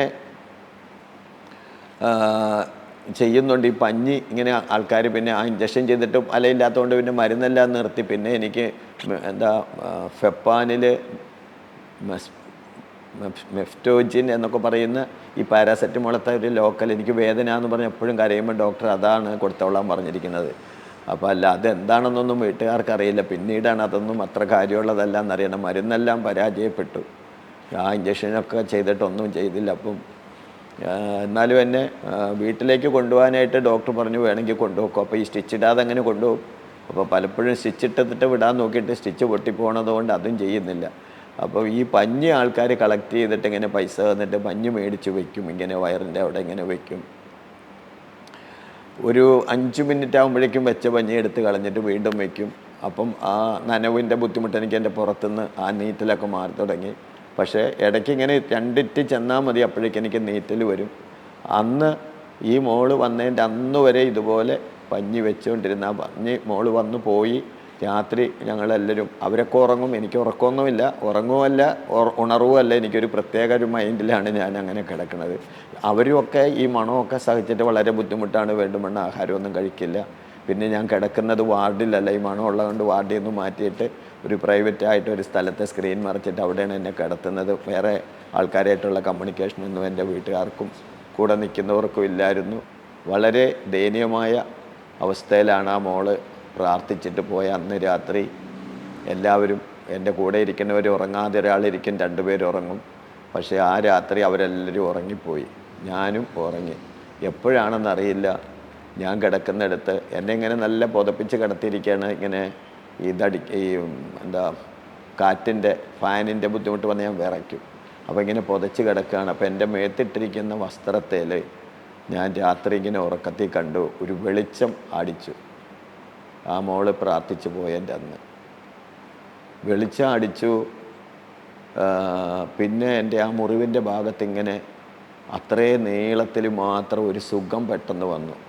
ഇങ്ങനെ ഒരു എന്തോ ഇങ്ങനെ അതിലെ ആ ഭാഗത്തൂടെ ഇങ്ങനെ ടച്ച് ചെയ്ത് പോവുകയാണ്. അപ്പം ഞാനതങ്ങനെ അറിഞ്ഞു. പിന്നെ ഞാൻ ഉറങ്ങിപ്പോയി. പിന്നെ നേരം വെളുത്തതൊന്നും ആരും അറിഞ്ഞില്ല. ഇത്രയും നാളായിട്ട് ഇങ്ങനെ ഉറങ്ങാതെയൊക്കെ ഇരിക്കുന്നതുകൊണ്ട് നേരം വെളുത്ത ആരും അറിഞ്ഞില്ല. 11 മണിക്ക് ഡോക്ടേഴ്സ് അവരുടെ തിയേറ്ററിലേക്ക് പോകാൻ വേണ്ടി വന്നപ്പോഴാണ് ഞാനിങ്ങനെ മലർന്ന് കിടക്കുക. ഞാൻ മരിച്ചു എന്ന് വിചാരിച്ച് ഡോക്ടർ വന്ന് എന്നെ തട്ടി ഉണർത്തി. ആ തട്ടി ഉണർത്തിയ സമയത്ത് ഞാൻ ചാടി എഴുന്നേറ്റ് അപ്പോൾ ഡോക്ടറിന് ഭയങ്കര അത്ഭുതമായി. ചാടി എണീറ്റ് ആ സൈഡ് തുറന്ന് കിടക്കണം, ഞാൻ ചാടി എണീക്കല്ല, ആ സൈഡ് ചരിയാനും കൂടെ പേടിയാണ്. പക്ഷേ ഡോക്ടർ വേഗം എന്നെ കൈ താങ്ങി ഇറക്കി നിർത്തി. ഈ പഞ്ഞി വെച്ച സ്ഥലത്ത് ഡോക്ടർ നോക്കി. അപ്പം തുണിയൊന്നുമില്ല, സ്ക്രീനിലാണ്. ആ തുണി ഒരെണ്ണം എടുത്ത് കഴുത്തെ കെട്ടി നോക്കിയപ്പോൾ ആ സ്ഥലത്ത്, ആ വെള്ളം പോലെ ഒഴുകിപ്പോകുന്ന സ്ഥലത്ത് ഒഴുകിപ്പോകാതെ അന്ന് രാത്രി വെച്ച പഞ്ഞി അങ്ങനെ തന്നെ ഇരിക്കുകയാണ്, നല്ല പ്യുവർ വൈറ്റായിട്ട് നനയാതെ. മാത്രമല്ല അവിടെ ബ്ലഡ് എന്ന് പറഞ്ഞൊരു സാധനം ആ ഏരിയയിൽ ഇല്ലായിരുന്നു. പക്ഷേ സ്റ്റിച്ച് ഇടേണ്ട ആ 2 നമ്മുടെ മാംസം ചേരുന്ന നീളത്തിൽ നല്ല ചുവപ്പ്, നല്ല റെഡ് കളറിൽ ബ്ലഡ് വന്നിട്ട് ഈ പഞ്ഞിയുടെ അത്ര നീളത്തിലൊരു റെഡ് ലൈൻ. അങ്ങനെ അത് എടുക്കാൻ പറ്റുന്നില്ല. അപ്പോഴേക്കും എന്നെ തിയേറ്ററിൽ കൊണ്ടുപോയി ക്ലീൻ ചെയ്ത് നോക്കുമ്പോഴേക്കും മാംസമൊക്കെ വന്നിരിക്കുക, സ്റ്റിച്ച് ഇടേണ്ട ആവശ്യമില്ല.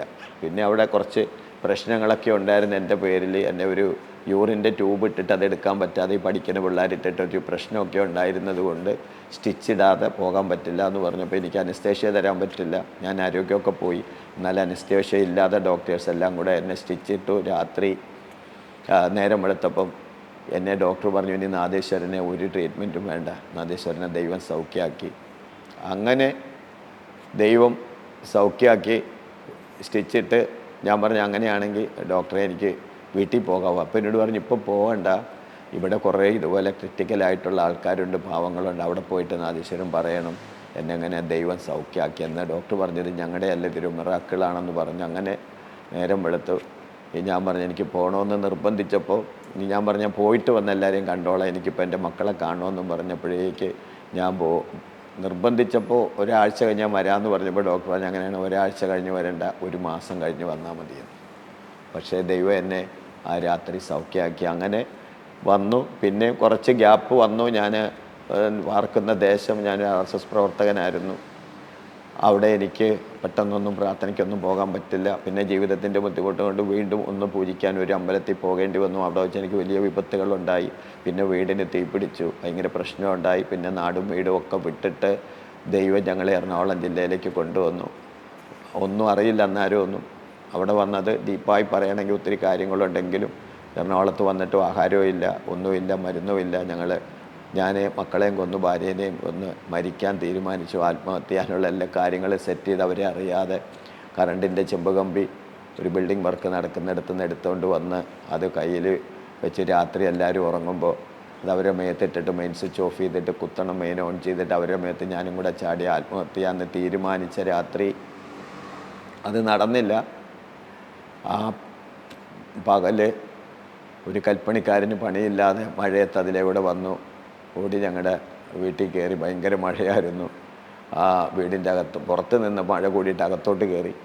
അപ്പോൾ ഞങ്ങൾക്ക് ഇഷ്ടപ്പെട്ടില്ല. അല്ലെങ്കിൽ അദ്ദേഹം കയറി നിന്നു. ഒരു നല്ല മനുഷ്യനായിരുന്നു. പക്ഷെ അന്നേരം ഞങ്ങൾക്ക് പിടികിട്ടിയില്ലെങ്കിലും അദ്ദേഹം നിർബന്ധമായിട്ട് അകത്ത് കയറി എന്നിട്ട് അപ്പോൾ എനിക്ക് ഇഷ്ടപ്പെട്ടില്ല എന്ന് മനസ്സിലായപ്പോൾ അദ്ദേഹം പറഞ്ഞു, ഇത് നിങ്ങളിതൊന്നും വെച്ചപ്പോൾ ഞങ്ങളുടെ ദൈവങ്ങളൊക്കെ അതിനകത്തുണ്ട്. ഞങ്ങളുടെ വീട്ടിൽ ഒരു കുഞ്ഞു മുറി വാടകയ്ക്ക്, ചെറിയൊരു വാടകയ്ക്ക് ഒരു കുഞ്ഞു മുറി, ഒരു മുറിക്കകത്താണ് എല്ലാം. അതിനകത്ത് 2 മക്കളും ഞാനും ഭാര്യയും. അപ്പോൾ അതിനകത്ത് ഇദ്ദേഹം വന്ന് സുവിശേഷം പറഞ്ഞു, ഇതൊന്നും നിങ്ങളെ രക്ഷിക്കില്ല, നിങ്ങൾ ജീവനുള്ള ദൈവം നിങ്ങളെ രക്ഷിക്കുമെന്ന് പറഞ്ഞു. അപ്പോൾ അത് പറഞ്ഞപ്പോൾ എൻ്റെ ഉള്ളിൽ എന്തോ ഒരു നീറ്റൽ, വേദന, എന്തോ ഒരു ഇടിമിന്നൽ പോലെ ഉണ്ടായി. അത് കഴിഞ്ഞിട്ട് പിന്നെ എങ്ങനെ ദൈവത്തെ കുറേ നേരം പറഞ്ഞു. മഴ മാറിക്കഴിഞ്ഞപ്പോഴേക്കും പുള്ളിക്കാരൻ പോയി കഴിഞ്ഞിട്ട് വൈകിട്ട് എറണാകുളത്ത് മാമംഗല സഭയിലത്തെ കുറച്ച് വിശ്വാസികളും പാസ്റ്ററും ആൻറ്റിയും എല്ലാം കൂടെ വന്നു. അവർ ഇവിടെ ഈ എറണാകുളം ജില്ലയിലെ ഏറ്റവും വലിയ സഭയാണ്. എല്ലാം വലിയ നിലവാരമുള്ള ആൾക്കാർ, ഗൾഫിൽ നിന്നും അമേരിക്കയിൽ നിന്നും ഒക്കെ റിട്ടയറായി വന്നവരും അവരുടെ മക്കളൊക്കെ വെളിയിലാണ്, മാതാപിതാക്കൾ അമേരിക്കയിൽ നിന്ന് വന്ന് ഇവിടെ സെറ്റിലായി. മൊത്തം അടൂർ, പന്തളം, കൊട്ടാരക്കര അങ്ങനെയുള്ള സ്ഥലങ്ങളിൽ നിന്ന് വന്ന് താമസിക്കുന്നവർ 10-70 കുടുംബമുണ്ട് ആ ചർച്ചിൽ. 3-4 കുടുംബമുള്ള ഈ നാട്ടിലെത്തിയവർ, ബാക്കിയെല്ലാം വന്നവർ നല്ല ഭക്തന്മാരാണ്. അപ്പോൾ അവർ വീട്ടിലേക്ക് എല്ലാവരും കൂടെ ഉച്ച കഴിഞ്ഞ് വന്നു. എൻ്റെ മക്കളോടും എന്നോടും ഒക്കെ സുവിശേഷം പറഞ്ഞു. കുറേ നേരം പ്രാർത്ഥിച്ചു. എന്നെ ബ്രദറെന്നും എൻ്റെ മക്കളെ മോളെന്നും എൻ്റെ ഭാര്യേനെ സിസ്റ്ററെന്നും ഒക്കെ വിളിച്ചു. എൻ്റെ ജീവിതത്തിൽ അതൊക്കെ ഒരു പുതിയൊരു അനുഭവമായിരുന്നു. ബ്രദറെന്ന് വിളിച്ചു, സിസ്റ്ററെന്ന് വിളിച്ചു. ഞങ്ങളെ ഈ ഉണങ്ങിയിരിക്കുന്ന ഞങ്ങളെല്ലാവരും കൂടെ ഒരു 150 കിലോയേ ഉള്ളൂ. ഞങ്ങളെ കെട്ടിപ്പിടിക്കും. ഞങ്ങളുടെ ഈ ദാരിദ്ര്യത്തിൻ്റെ അവസ്ഥയിൽ അവർ വളരെ സ്നേഹമായിട്ടൊക്കെ പെരുമാറി ദൈവത്തെക്കുറിച്ച് പറഞ്ഞു. കുഞ്ഞുങ്ങൾ അശുദ്ധിയൊക്കെ ആയാലും മാറ്റിയിരുത്താറുണ്ട് ഈ ഹിന്ദു പുരാണത്തിൽ പറയുന്ന പോലുള്ള. പക്ഷേ അവർ വന്ന് അങ്ങനെയുള്ള കാര്യങ്ങളൊക്കെ എൻ്റെ മക്കളോട് അതൊക്കെ അങ്ങനെയൊന്നുമില്ല. നമ്മുടെ മനസ്സാണ് ശുദ്ധമാവേണ്ട. ശരീരം നമ്മൾ ടോയ്ലറ്റിൽ പോകുന്ന വിസർജ്യങ്ങളെല്ലാം ടോയ്ലറ്റിൽ പോകുമ്പോൾ ശുദ്ധമാകും.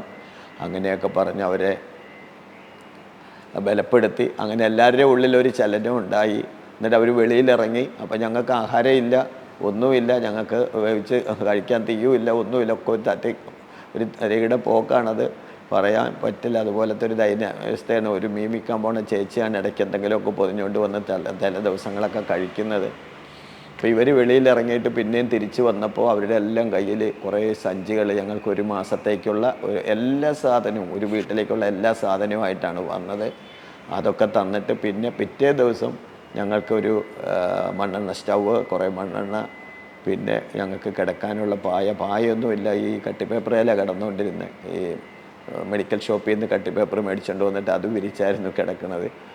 അങ്ങനത്തെ അവസ്ഥയിൽ ദൈവം ഞങ്ങളെ തൊട്ടു. അങ്ങനെ ദൈവകൃപയാൽ ആ ദൈവമക്കളുടേതായ സ്നേഹവും കരുതലും എല്ലാം ഞങ്ങളെ ദൈവസ്ഥലിലേക്ക് ആകർഷിച്ച് ആദ്യമായിട്ട് മാമംഗലം ചർച്ചിൽ പ്രാർത്ഥിക്കാൻ വേണ്ടി പോയപ്പോൾ ഞാൻ എൻ്റെ പഴയ ദൈവങ്ങളോടെല്ലാം മാപ്പ് പറഞ്ഞ് അതിനകത്ത് നിന്നുകൊണ്ട് കയറിയപ്പോൾ തന്നെ. പക്ഷേ കുറേ കഴിഞ്ഞപ്പോഴേക്കും എൻ്റെ അവിടുത്തെ വിശ്വാസികളെല്ലാം നല്ല അഭിഷേകമുള്ളവർ ആത്മനിറവോടെ അങ്ങനെ പ്രാർത്ഥിച്ചുകൊണ്ടിരിക്കുമ്പോൾ എൻ്റെ ശരീരത്തിൽ നിന്ന്, ഞാൻ ആദ്യമൊക്കെ അങ്ങനെ ഒരു കുറ്റബോധത്തിലാണ് നിന്ന്. പിന്നെ ഇവരുടെ പ്രാർത്ഥനാ മധ്യത്തിൽ ഞാൻ അറിയാതെ യേശുവേ യേശുവേ എന്ന് വിളിച്ചു. എൻ്റെ ദൈവമേ, എൻ്റെ യേശുവേ എന്നൊക്കെ വിളിച്ചു.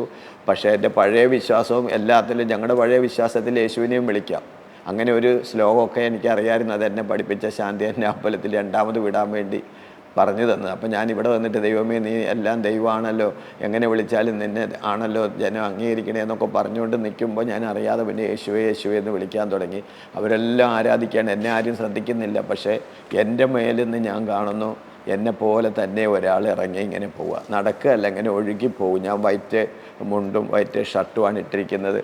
എൻ്റെ മേലിൽ നിന്ന് ഇങ്ങനെ ഇറങ്ങി പോയിട്ട് ഇപ്പോൾ ഞാൻ മുടിയും വെട്ടിയിട്ട് താടിയും വെട്ടിയിട്ടൊക്കെ മാസങ്ങളായി. അതുപോലെ തന്നെയാണ് പള്ളിയിൽ പോയതും. പക്ഷേ അതുപോലത്തെ ഒരാൾ എൻ്റെ മേലിൽ നിന്ന് ഇറങ്ങിയപ്പോൾ എനിക്ക് സാധാരണ ഉറക്കമില്ല രാത്രി. പിള്ളേരിങ്ങനെ വളർന്നിരിക്കുകയാണ്, അവരെ പഠനം പോയി, ഭാവി പോയി, ഞങ്ങൾ ആരോഗ്യമില്ലാത്തവരായി. അതുകൊണ്ട് ഞാൻ ഈ കുഞ്ഞുങ്ങളെ ഓർക്കുമ്പോൾ എനിക്ക് പേടിയും വിഷമമാണ്. അതുകൊണ്ടാണ് ഈ കൊല്ലാനൊക്കെ തീരുമാനിച്ചത്. ഒരു ദിവസം ഒരു വീട്ടിൽ കൊച്ചിനെ നോക്കാൻ വേണ്ടി കൊണ്ടുപോകാമെന്ന് പറഞ്ഞു. അപ്പോൾ എനിക്ക് പേടിയായി മോളെ വിടാനായിട്ട്. അന്നാണ് ജോസേട്ടൻ വന്നത്. അപ്പം ഈ ഉറക്കമില്ലായിരിക്കും. എൻ്റെ മുടിയൊക്കെ ഞാനിങ്ങനെ പറിച്ച് കളയും തലേന്ന്. ഇവരുറങ്ങണ കാണുമ്പോൾ എനിക്ക് ദേഷ്യം വരും. പക്ഷേ അന്ന് രാത്രി പ്രാർത്ഥനയ്ക്ക് പോയി എൻ്റെ മേലിൽ നിന്ന് ഇതിറങ്ങിപ്പോയി വീട്ടിൽ വന്ന് ഞാൻ സുഖമായിട്ട് ഉറങ്ങി. വന്നപ്പോൾ തന്നെ ഫുഡ് കഴിച്ചിട്ട് ഉറങ്ങി. രാത്രി അറിഞ്ഞില്ല ഞാൻ. നേരം വെളുത്തപ്പോൾ ഞാൻ പറഞ്ഞു രാത്രി എണീക്കാൻ മറന്നുപോയി, എന്നെ നിങ്ങൾ വിളിച്ചില്ലല്ലോ. അപ്പോൾ പറഞ്ഞു എണീറ്റായിരുന്നു, ഭക്ഷണം കഴിച്ചിട്ട് പിന്നെയും കിടന്നു. അത്രയും ഉറക്കം ദൈവം തന്നു. ആ ഉറക്കം ദൈവം ഇന്നുവരെ തന്നു. അങ്ങനെ സ്നാനപ്പെട്ടു, പരിശുദ്ധാത്മാവിൻ്റെ അഭിഷേകം പ്രാപിച്ചു. 1999 സ്നാനപ്പെട്ടു. 2006 വരെ ഈ എറണാകുളം പട്ടണം മുഴുവൻ, എറണാകുളം ജില്ല മുഴുവൻ ട്രാക്റ്റ് കൊടുക്കലായിരുന്നു എൻ്റെ ജോലി, എന്നെ രക്ഷിച്ച യേശുവിന് വേണ്ടിയിട്ട്. പിന്നെ ദൈവം എനിക്ക് പ്രൊമോഷൻ തന്നു, സെമിനാരി പഠിച്ചു, അനേക ഇടങ്ങളിൽ പാർത്തു, കർത്താവിൻ്റെ വേല ചെയ്തു, പുതിയ സഭകളുണ്ടാക്കി. ഇപ്പോൾ ഞാൻ അതെല്ലാം മാറി പലയിടത്തേക്കായിട്ട് ദൈവം എന്നെ അയച്ചുകൊണ്ടിരിക്കുകയാണ്. അപ്പം എനിക്ക് പല രീതിയിലുള്ള സഹായങ്ങൾ ദൈവം ചെയ്തു. കർത്താവിൻ്റെ വേല ചെയ്യാനുള്ള അനേക സോഴ്സുകൾ തന്നു. ഇപ്പോഴും ഞാൻ കഴിഞ്ഞ മാസം ഡൽഹിയിലായിരുന്നു. ഇടയ്ക്ക് രാജസ്ഥാനിൽ പോകാൻ പറ്റി. ഒരു 10 കൊല്ലം ബാംഗ്ലൂർ പോയി. ഈ നാട്ടിലും ഒത്തിരിയും കർത്താവിന് വേണ്ടി അനേകരെ നേടാൻ ഒരുക്കി. ഞങ്ങളുടെ സഭയിലത്തെ വിശ്വാസികളെക്കുറിച്ച് പറയാതിരിക്കാൻ പറ്റില്ല. ഞങ്ങളുടെ സഭയിലെ വിശ്വാസികൾ ഞങ്ങളെ ആ ബ്രദറെ സിസ്റ്ററെ എന്ന് വിളിച്ച പോലെ തന്നെയാണ് അവരെ ഞങ്ങളെ സ്നേഹിച്ചതും. ഒരു കുടുംബം പോലെ ഞങ്ങളെ കരുതി. ഞങ്ങളുടെ ഈ ആരോഗ്യമില്ലാത്ത അവസ്ഥയിലും കാണാനൊരു ഭംഗിയില്ല, ഒന്നുമില്ല, കിടപ്പാടോ ഇല്ലാത്ത ഞങ്ങളെ ഇത്രയും നിലവാരമുള്ളവർ കൂടപ്പിറപ്പുകളെ പോലെ കരുതി എല്ലാം തന്നു. ഞങ്ങളെ വിശ്വാസത്തിൽ വളർത്തി. എൻ്റെ 2 പെൺകുഞ്ഞുങ്ങളുടെ വിവാഹം നടന്നു, അവർക്ക് കുട്ടികളായി. പിന്നെ അങ്ങനെ എല്ലാ തരത്തിലും ഞങ്ങളുടെ ചർച്ചിൽ വളരെ ആത്മീയരായിരുന്നു എല്ലാവരും, നല്ല പ്രാർത്ഥിക്കുന്നവർ. അവരുടെ പാട്ടും പ്രാർത്ഥനയും സാക്ഷ്യവും ഒക്കെയാണ് എന്നെ ഇങ്ങനെ ആത്മീയമായി വളരാനും ദൈവം സഹായിച്ചത്. അതുകൊണ്ട് ഞാൻ അവരെല്ലാം ഈ പണ്ടത്തെ KV സൈബൻ സാറ്, കൊച്ചുഞ്ഞുദേശി, ME ചെറിയാൻ, ആ പാട്ടുകളാണ് ഞങ്ങളുടെ സഭയിൽ പാടുന്നത്. എല്ലാവരും നല്ല പാട്ടറിയാവുന്നവർ. അതുകൊണ്ട് അവരുടെ പാട്ടുകളെല്ലാം ഞാൻ അവർ പാടുമ്പോൾ കേട്ട് പഠിക്കും. എന്നിട്ട് ഞാൻ പേപ്പറിൽ എഴുതിയെടുക്കും. പദ്യം ഗദ്യരൂപത്തിൽ പഠിച്ചിട്ട് ഞാൻ അവരുടെ കൂടെ പദ്യരൂപത്തിൽ അവരുടെ കൂടെ പാടും. ഞാൻ കൈവെള്ളയിൽ പോകുന്നിടത്തെല്ലാം വചനവും പാട്ടും ഒക്കെ എഴുതി കൊണ്ട് നടന്ന് കാണാതെ പഠിക്കും. അങ്ങനെ ഇപ്പോൾ എനിക്ക് 1000 പാട്ടറിയാം. ഈ വേദപുസ്തകത്തിലെ വചനങ്ങളെല്ലാം ദൈവം എനിക്ക് തന്നു. അഭിഷേകം പ്രാപിച്ചപ്പോൾ കൃപാവരങ്ങളോടുകൂടി അഭിഷേകം പ്രാപിച്ചു. യേശുവിനെ കാണാൻ വേണ്ടി പ്രാർത്ഥിച്ചു. യേശുവിനെ കാണാൻ ദൈവം എനിക്ക് അവസരം തന്നു. യേശുവിൻ്റെ ശബ്ദം കേട്ടു. ഞാൻ ഞങ്ങളുടെ ചർച്ചിലെ ഒരു അമ്മച്ചിയോട് ഒരു ദിവസം ചോദിച്ചു, അമ്മച്ചി ഇങ്ങനെ ഹിന്ദുക്കളിൽ നിന്ന് വന്നവർക്ക് യേശുവിനെ കാണാൻ പറ്റുമോ, പരിശുദ്ധാത്മാവിനെ കിട്ടുമോ എന്നൊക്കെ ചോദിച്ചപ്പോൾ അമ്മച്ചി എപ്പോഴും എന്നോട് പറയും പരിശുദ്ധാത്മാവിനെ കിട്ടിയതും അഭിഷേകം പ്രാപിച്ചപ്പോൾ ഞാനും വിചാരിച്ചു വന്നാൽ എനിക്കും അത് കിട്ടണമല്ലോ. അപ്പോൾ അമ്മച്ചിയോട് ചോദിച്ചപ്പോൾ പറഞ്ഞു അതിന് നിൻ്റെ കയ്യിലിരിപ്പൊക്കെ ശരിയാക്കണമെന്ന്. അപ്പോൾ ഞാൻ ഒത്തിരി സിനിമ കാണുന്ന ഒരാളായിരുന്നു. വിശ്വാസത്തിൽ വന്നിട്ട് പിന്നെ സിനിമ കാണലൊക്കെ നിർത്തി. സ്നാനപ്പെട്ട് കഴിഞ്ഞിട്ട് പിന്നെ ഞാൻ ഈ സിനിമ കാണുമല്ലോ, വഴി കൂടെ ഒക്കെ പോകുമ്പോൾ ഈ മതിലേലൊക്കെ ഒട്ടിച്ചിരിക്കുന്ന പോസ്റ്റർ കാണുമ്പോൾ നോക്കും. ഒത്തിരി പരിചയമുള്ള ആൾക്കാരെ പോലെ അങ്ങനെ നോക്കും. അപ്പോൾ അതാണ് ഒരു കുറവ്. അത് തെറ്റാണെന്ന് എനിക്ക് ഇടയ്ക്കിടയ്ക്ക് ബോധ്യം വരാറുണ്ട്. ഒരു ദിവസം അങ്ങനെ നോക്കിയപ്പോൾ എൻ്റെ കാല് നിലത്ത് കുത്തി തറച്ചിട്ട് ഞാൻ മറിഞ്ഞു വീണ് എൻ്റെ കാലിൻ്റെ നഖം മുറിഞ്ഞു പോയി. അപ്പോൾ എനിക്ക് ഉണ്ടറിയാം. എന്നാലും ചിലപ്പോഴൊക്കെ നോക്കിപ്പോകും. അപ്പോൾ ഈ അമ്മച്ചി പറഞ്ഞ് എൻ്റെ കയ്യിലിരിപ്പൊക്കെ ശരിയാക്കാൻ പറഞ്ഞപ്പോൾ ഞാൻ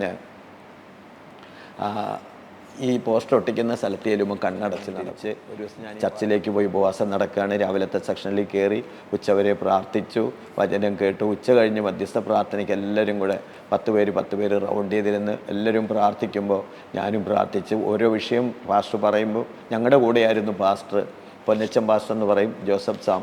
അദ്ദേഹം ചച്ചക്കോടിലെ വലിയൊരു പൊസിഷനിലാണിപ്പോൾ. അദ്ദേഹമായിരുന്നു. അപ്പോൾ അദ്ദേഹം എൻ്റെ അടുത്ത് ഇരിക്കുകയാണ്. അപ്പം ഇങ്ങനെ 2 റൗണ്ട് പ്രാർത്ഥിച്ച് 3ാമത്തെ റൗണ്ടിലും ഓരോ പ്രാവശ്യം പ്രാർത്ഥിക്കാൻ കിട്ടുന്ന വിഷയം പ്രാർത്ഥിക്കും. 3ാമത്തെ റൗണ്ടിൽ ഞാൻ പ്രാർത്ഥിക്കാൻ വായി തുറന്നപ്പോൾ എൻ്റെ നാവിലൂടെ അന്യഭാഷ വന്നു. അതുപോലെ ഞാൻ പ്രാർത്ഥിക്കാൻ തുടങ്ങിയ സമയത്ത് ഞാൻ സ്നാനപ്പെട്ട് കഴിഞ്ഞ ഒരു ദിവസം എന്നെ പ്രാർത്ഥിക്കാൻ പഠിപ്പിക്കാൻ വേണ്ടി പോണേക്കരയുള്ള ഒരു ജോൺ ബർഗീസും അദ്ദേഹത്തിൻ്റെ ഭാര്യ ടെസ്സി ആൻറ്റി അവരെന്നെ എപ്പോഴും പ്രാർത്ഥിക്കാൻ പഠിപ്പിക്കാൻ വേണ്ടി ഇടയ്ക്കിടയ്ക്ക് കൊണ്ടുപോകും. വലിയ ആൾക്കാരാണ്. മോഡമറിൻ്റെ സൂപ്രണ്ടാണ് ആൻറ്റി.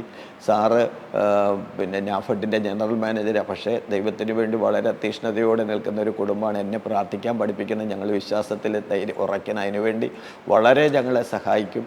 അപ്പോൾ അങ്ങനെ എന്നെ പ്രാർത്ഥിപ്പിക്കാൻ വേണ്ടി ഇരുത്തി. വേറെ ഒരാളുമുണ്ട്. 3 പേര് ഞങ്ങൾ പ്രാർത്ഥിക്കാൻ വേണ്ടിയിരുന്നു.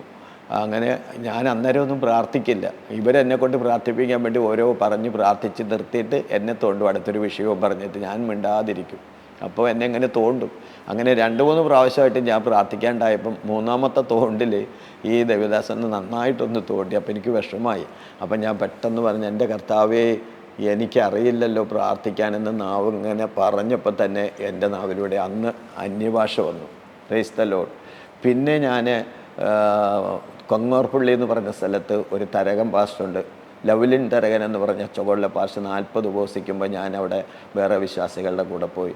അവിടെ പോയപ്പോൾ എല്ലാവരും അന്യഭാഷയിൽ പാട്ട് പാടുന്ന പോലെ ആരാധിക്കുക. അപ്പോൾ എനിക്ക് തോന്നി, ഞാൻ പഴയ മനുഷ്യൻ, ഒത്തിരി പാപവും ദുഷ്ടതയും ഒക്കെ ചെയ്തിട്ടുള്ള ഒരാളല്ലേ, അപ്പോൾ എനിക്ക് അതായിരിക്കും ഇതൊക്കെ പറ്റാത്തതെന്ന് എൻ്റെ മനസ്സിൽ ഇങ്ങനെ വിചാരിച്ചുകൊണ്ടിരിക്കുക. എല്ലാവരും ആരാധിക്കുമ്പോൾ പെട്ടെന്ന് ആ പാസ്റ്റർ എൻ്റെ തലയെ തൊട്ടപ്പോഴേക്കും ഞാൻ അവരെ പോലെ തന്നെ ആരാധിക്കാനിടയായി. അതുപോലെ ഞാൻ വരാപ്പുഴ ഒരു ജോസഫ് പാസ്റ്റർ ഉപവസിക്കുമ്പോൾ അദ്ദേഹത്തിൻ്റെ അടുത്ത് കൂടെ പ്രാർത്ഥിക്കാൻ വേണ്ടി പോയി.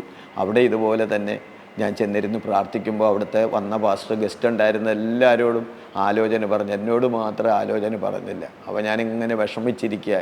അങ്ങനെ ഇരിക്കുമ്പോഴേക്ക് അവസാനം എൻ്റെ തലയെ കൈവച്ചിട്ട്, നീ വിചാരിച്ചു ഞാൻ നിൻ്റെ തലയെ തൊടില്ല എന്ന്. ഞാൻ നിൻ്റെ തലയെ തൊട്ട് കഴിഞ്ഞു. ഞാൻ നിൻ്റെ മേലെ എൻ്റെ അഭിഷേകം പകർന്നു. ഞാൻ നിനക്ക് വെളിപ്പാട് തന്നിട്ടുണ്ട്. എൻ്റെ വേല ചെയ്യാൻ ഞാൻ നിന്നെ വിളിച്ചിരിക്കുകയാണ്. അപ്പോൾ വെളിപ്പാട് എന്താണെന്ന് എനിക്ക് അന്നേരം മനസ്സിലായില്ല. സാധാരണ ബൈബിൾ വായിക്കുന്ന പോലല്ല ഈ വെളിപ്പാട് കിട്ടിയതിന് ശേഷം. വെളിപ്പാട് കിട്ടിയത് സഭയിൽ വെച്ച് അഭിഷേകം പ്രാപിച്ചപ്പോൾ കിട്ടിയതാണ്. ആ വെളിപ്പാട് എന്താണെന്ന് മനസ്സിലാണ്. ബൈബിൾ വായിക്കുമ്പോൾ അതിൻ്റെ വലിയ കാര്യങ്ങളൊക്കെ മനസ്സിലാകാൻ തുടങ്ങി. അങ്ങനെ ദൈവം എന്നെ ഒരുപാട് ഉപയോഗിച്ചു. ഞങ്ങളുടെ ചർച്ചിൽ ഒരു അമ്മിണി ആൻറ്റി ഉണ്ടായിരുന്നു. അമ്മിണി ആൻറ്റി നമ്മുടെ ചർച്ചിൽ നല്ല പ്രാർത്ഥിക്കുന്ന ഒരു അമ്മിണി ആൻറ്റിയാണ്. ഇപ്പോൾ അമ്മിണി ആൻറ്റി ഇല്ല. അമ്മിണി ആൻറ്റി മാറ്റപ്പെട്ടു. വളരെ സ്നേഹിക്കുന്ന അമ്മിണി ആൻറ്റി. എൻ്റെ മക്കളെ, എന്നെ കൂടപ്പുറപ്പുകളെ പോലായിരുന്നു. ഇത്രയും ഒന്നുമില്ലാത്ത, ഒപ്പത്തിൽ നിർത്താൻ പറ്റാത്ത ഞങ്ങളെ ആ ആൻറ്റി ഭയങ്കരമായിട്ട് സ്നേഹിക്കുമായിരുന്നു. മോനേന്ന് എന്നെ വിളിക്കും. ഒത്തിരി പ്രായമൊന്നുമില്ല, എന്നാലും എൻ്റെ മോനേന്ന് എന്നെ വിളിക്കുള്ളൂ. മോളെ, എൻ്റെ വൈഫിനെ, എൻ്റെ മക്കളെ, കുഞ്ഞുങ്ങളെയൊക്കെ ഭയങ്കര കാര്യമായിരുന്നു. അപ്പോൾ ആൻറ്റി പെട്ടെന്ന് സുഖമില്ലാണ്ടായപ്പം ആൻറ്റീനെ ഹോസ്പിറ്റലിൽ കിടത്തിയെടുത്ത് കൂടെ നിൽക്കാൻ വേണ്ടി എന്നെ ഒരു ദിവസം വിളിച്ചു. മക്കൾ ജോലി ചെയ്യണവരായതുകൊണ്ട് അവർക്കൊരു ദിവസം വരാൻ പറ്റാത്തതുകൊണ്ട് എന്നെ കുറച്ച് നേരം നിർത്താൻ വിളിച്ചു. ആ കുറച്ച് നേരം നിൽക്കാൻ ഈ എറണാകുളത്തെ മേജർ ഹോസ്പിറ്റൽ ഇടപ്പള്ളിയിൽ ഞാൻ പോയി. ആ ഹോസ്പിറ്റലിൽ ഞാൻ ചെന്ന് ആൻറ്റിയുടെ കൂടെ ഇരുന്നു. അപ്പം ഞങ്ങളൊരു റൂമിലാണ്, റൂം അടച്ചിരുന്ന് ഞങ്ങൾ പ്രാർത്ഥിക്കുക.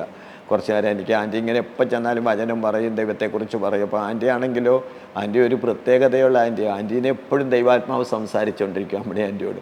അമ്മിണി ആൻറ്റി ചിലപ്പം മീൻ വെട്ടുമ്പോഴായിരിക്കും പരിശുദ്ധാത്മാവ് ദൂത് പറയുന്നത്, അരയ്ക്കുമ്പോൾ ദൂത് പറയും. പക്ഷേ ആൻറ്റി അപ്പം തന്നെ ആ ജോലി നിർത്തിയിട്ട് കൈയൊക്കെ കഴുകിയിട്ട് അപ്പം തന്നെ അതെല്ലാം മൂടി വെച്ചിട്ട് പോയിട്ട് ആരോടാണോ ദൂത് പറയുന്നത് അത് പറഞ്ഞിട്ട് ആൻറ്റി തിരിച്ചു വരും.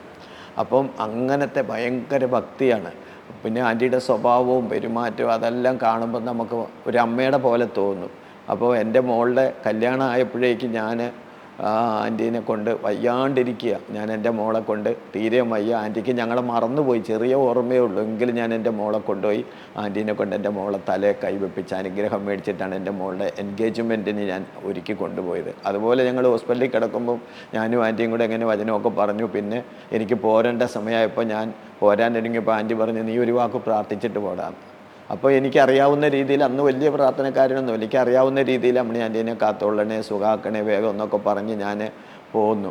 പോരാൻ നേരത്ത് പ്രാർത്ഥന കഴിഞ്ഞപ്പോൾ വാതിലിൽ ആരോ മുട്ടി. പെട്ടെന്ന് നോക്കുമ്പോഴേക്കും ഒരമ്മച്ചി പറയുകയാണ്, എൻ്റെ റൂമിലും കൂടെ വന്ന് പ്രാർത്ഥിക്കണേന്ന്. അപ്പോൾ എനിക്കതൊന്നും അറിയില്ല. അപ്പോൾ ഞാൻ ഈ അമ്മിണി ആൻറ്റിയോട് പറഞ്ഞു, അമ്മിണി ആൻറ്റി ഇങ്ങനെ പറയണം, അമ്മിണി ആൻറ്റി ഒന്ന് പോയി പ്രാർത്ഥിക്കുക എന്ന്. അവരെന്നോട് പറഞ്ഞു, ഇല്ലടാ, നിന്നോടാ പറഞ്ഞത്, നീ പോയി പ്രാർത്ഥിക്കുക. അപ്പോൾ ഞാൻ പറഞ്ഞു, ഇല്ല ആൻറ്റി, എനിക്ക് അതൊന്നും പറ്റില്ലല്ലോ, അറിയില്ലല്ലോ, ആൻറ്റിക്ക് അറിയാമല്ലോ.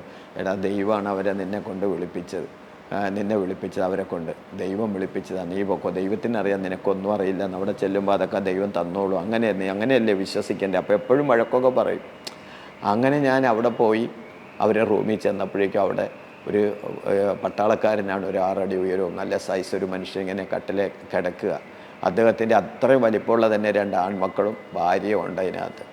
അപ്പം ഞാൻ പെട്ടെന്ന് ഞാൻ ചെന്നിട്ട് അവരോട്, ഞാൻ എന്താ ചെയ്യേണ്ടതെന്ന് എനിക്കറിയില്ല. ഞാൻ ഒരു നിമിഷം കണ്ണടച്ച്, ദൈവമേ, ഞാൻ എന്താ പറയേണ്ടതെന്ന് എനിക്കറിയില്ലല്ലോ എന്ന് പറഞ്ഞ് ഇങ്ങനെ പ്രാർത്ഥിക്കുമ്പോൾ ഞാൻ അവരോട് പറഞ്ഞു, നിങ്ങളെല്ലാവരും വെളിയിലിറങ്ങാൻ പറഞ്ഞു. അവരെല്ലാവരും വെളിയിലിറങ്ങി കഴിഞ്ഞപ്പോൾ ഞാൻ ഈ അച്ഛനോട്, അങ്കിളിനോട് പറഞ്ഞു, നിങ്ങളെ ഹോസ്പിറ്റലിൽ നിന്ന് വീട്ടിൽ പോകണ്ടേ, അന്നേരം പറഞ്ഞു വേണമെന്ന്. അപ്പോൾ ഈ പുള്ളിക്കാരനാണെങ്കിൽ കിടക്കുമ്പോൾ ഞാൻ ചെല്ലുമ്പം കാണുന്ന അതാണ്, കിടന്നുകൊണ്ട് പറയടാ എന്നെ പിടിക്കട ഇറക്കടാന്ന്, ഇറങ്ങിക്കഴിയുമ്പോൾ പറയും എന്നെ കിടത്തിടാം, പിന്നെ പറയും എന്നെ വെളിയിൽ കൊണ്ടുപോടാ എനിക്കൊക്കെ കുസെ പോകണമെന്ന്. അങ്ങനെ കുറേ നേരം ഇങ്ങനെ പ്രശ്നമായിരുന്നു. അത് കഴിഞ്ഞിട്ടാണ് ഞാൻ പ്രാർത്ഥിച്ചിട്ട് എങ്ങനെ അവരെയൊക്കെ വെളിയിലാക്കി ഇദ്ദേഹത്തിൻ്റെ അടുത്ത് നിന്നപ്പോൾ അദ്ദേഹം അനങ്ങാതെ കിടന്നു. ഞാൻ പറഞ്ഞു, അങ്കിളെ ദൈവം സൗഖ്യമാക്കും, പക്ഷേ പാപം ദൈവത്തിന് വെറുപ്പാണ്. അങ്കിളിൻ്റെ ഇത്രയും പ്രായം വരെ ബുദ്ധിജ്ഞാനമുള്ള കാലം തൊട്ട് ഇന്ന് വരെയുള്ള പാപമൊക്കെ ദൈവത്തോട്ട് ഏറ്റുപറയും, ദൈവം അത്ഭുത സൗഖ്യം തരുമെന്ന് പറഞ്ഞപ്പോൾ ഒന്ന് കണ്ണടച്ച് എന്നോട് എൻ്റെ ആ നേഴ്സ് മോള് പറഞ്ഞ പോലെ തന്നെ ഞാൻ പറഞ്ഞു. ആ മോള് പറഞ്ഞ് പറഞ്ഞ പോലെ എല്ലാം പറഞ്ഞു കൊടുത്തു. ഇദ്ദേഹം കണ്ണടയ്ക്കാൻ പറഞ്ഞിട്ട് ഞാൻ പറഞ്ഞ പോലെ തന്നെ പുള്ളിക്കാരൻ കുറേ നേരം കരഞ്ഞിട്ട് തുറക്കുന്നില്ല കണ്ണ്. അങ്ങനെ എനിക്കാണെങ്കിൽ ഒറ്റയ്ക്ക് അവിടെ നിൽക്കാനും എന്തോ ഒരു അസ്വസ്ഥത. അങ്ങനെ ഞാൻ പറഞ്ഞു മതി, പ്രാർത്ഥിക്കാം, ദൈവം എല്ലാം ക്ഷമിച്ചിട്ടുണ്ടെന്ന് പറഞ്ഞ് പ്രാർത്ഥിച്ചു ഞാൻ. എന്നിട്ട് ഞാൻ വേറൊന്നും പറഞ്ഞില്ല, ഇറങ്ങിപ്പോയി. മറ്റവരെ വിളിച്ച് കയറ്റിയൊന്നുമില്ല. ഞാൻ പോണത് കണ്ടപ്പോൾ അവർ കയറി.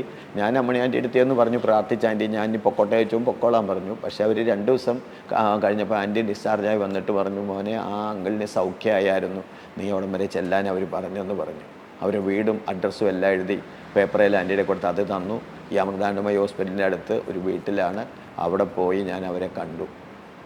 ഞാൻ ചെല്ലുമ്പം ഈ വയ്യാണ്ട് കിടന്നയാൾ മേല് മുഴുവൻ എണ്ണയൊക്കെ പുരട്ടി ഒരു ട്രൗസറൊക്കെ ഇട്ടിട്ട് ഇങ്ങനെ നടക്കുകയാണ്, എക്സർസൈസ് ചെയ്തുകൊണ്ടിരിക്കുക, മേല് മുഴുവൻ എണ്ണ പുരട്ടിയിട്ടുണ്ട്.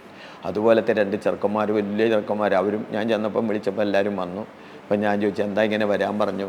അപ്പോൾ മോനെ അന്ന് പ്രാർത്ഥിച്ചപ്പോൾ അങ്കിളിന് സൗഖ്യമായിരുന്നു, ഇനിയും ഞങ്ങൾക്കൊരു ഉപകാരം കൂടെ ചെയ്യണേ ചേച്ചി. എന്താണെന്ന് ചോദിച്ചും പറഞ്ഞു, ഇവരുടെ ഏറ്റവും ഇളയ ഒരു അനിയനുണ്ട്, ഒരു മോനും കൂടെ ഉണ്ട് എനിക്ക്, അവനിവിടെ കിടക്കുകയാണ്. അപ്പം പിന്നെ ഞാൻ പറഞ്ഞു എന്നാൽ അവനൊരു ബുദ്ധിമുട്ടുണ്ട്, ഞാൻ പറഞ്ഞു എന്നാൽ വിളിക്കുകയെന്ന് പറഞ്ഞു. അപ്പോൾ അവർ പറഞ്ഞു ഞങ്ങൾ വിളിച്ചാൽ വരില്ല, ആര് വിളിച്ചാലും വരില്ല, അവൻ ഗുജറാത്തിൽ ജോലിക്ക് പോയത്, ഇലക്ട്രീഷ്യനാണ്, അവിടെ ജോലി ചെയ്തുകൊണ്ടിരിക്കുമ്പോൾ എന്തോ പറ്റി, പിന്നെ അവിടെ നിന്ന് പെട്ടെന്ന് എല്ലാവരും കൂടെ ഇവിടെ കൊണ്ടേ ആക്കി തന്ന് അവൻ റൂമിൽ കിടക്കുകയാണ്, അവിടെ കിടക്കുകയുള്ളൂ, അവിടെ ഇരുന്ന് തന്നെ എല്ലാ കാര്യങ്ങളും ആഹാരം കഴിക്കും, അത് വായ പോലും ശരിക്കും കഴുകില്ല എന്നൊക്കെ പറഞ്ഞു. അപ്പം ഭയങ്കര ദേഷ്യമാണ് എന്നൊക്കെ പറഞ്ഞപ്പോൾ ഞാൻ പറഞ്ഞു, പെട്ടെന്ന് ഞാൻ ഇങ്ങനെ പ്രാർത്ഥിച്ചു, ഞാൻ ദൈവമേ ഇവരിങ്ങനെയൊക്കെ പറയുന്നല്ലോ കർത്താവേ, എനിക്കൊന്നും പറ്റില്ല, ദൈവം എന്തെങ്കിലും ചെയ്യണേ ദൈവമേ എന്നും പറഞ്ഞ് പ്രാർത്ഥിച്ച് ഞാൻ പറഞ്ഞു ഞാൻ വിളിക്കണമെന്ന് പറയാൻ പറഞ്ഞു.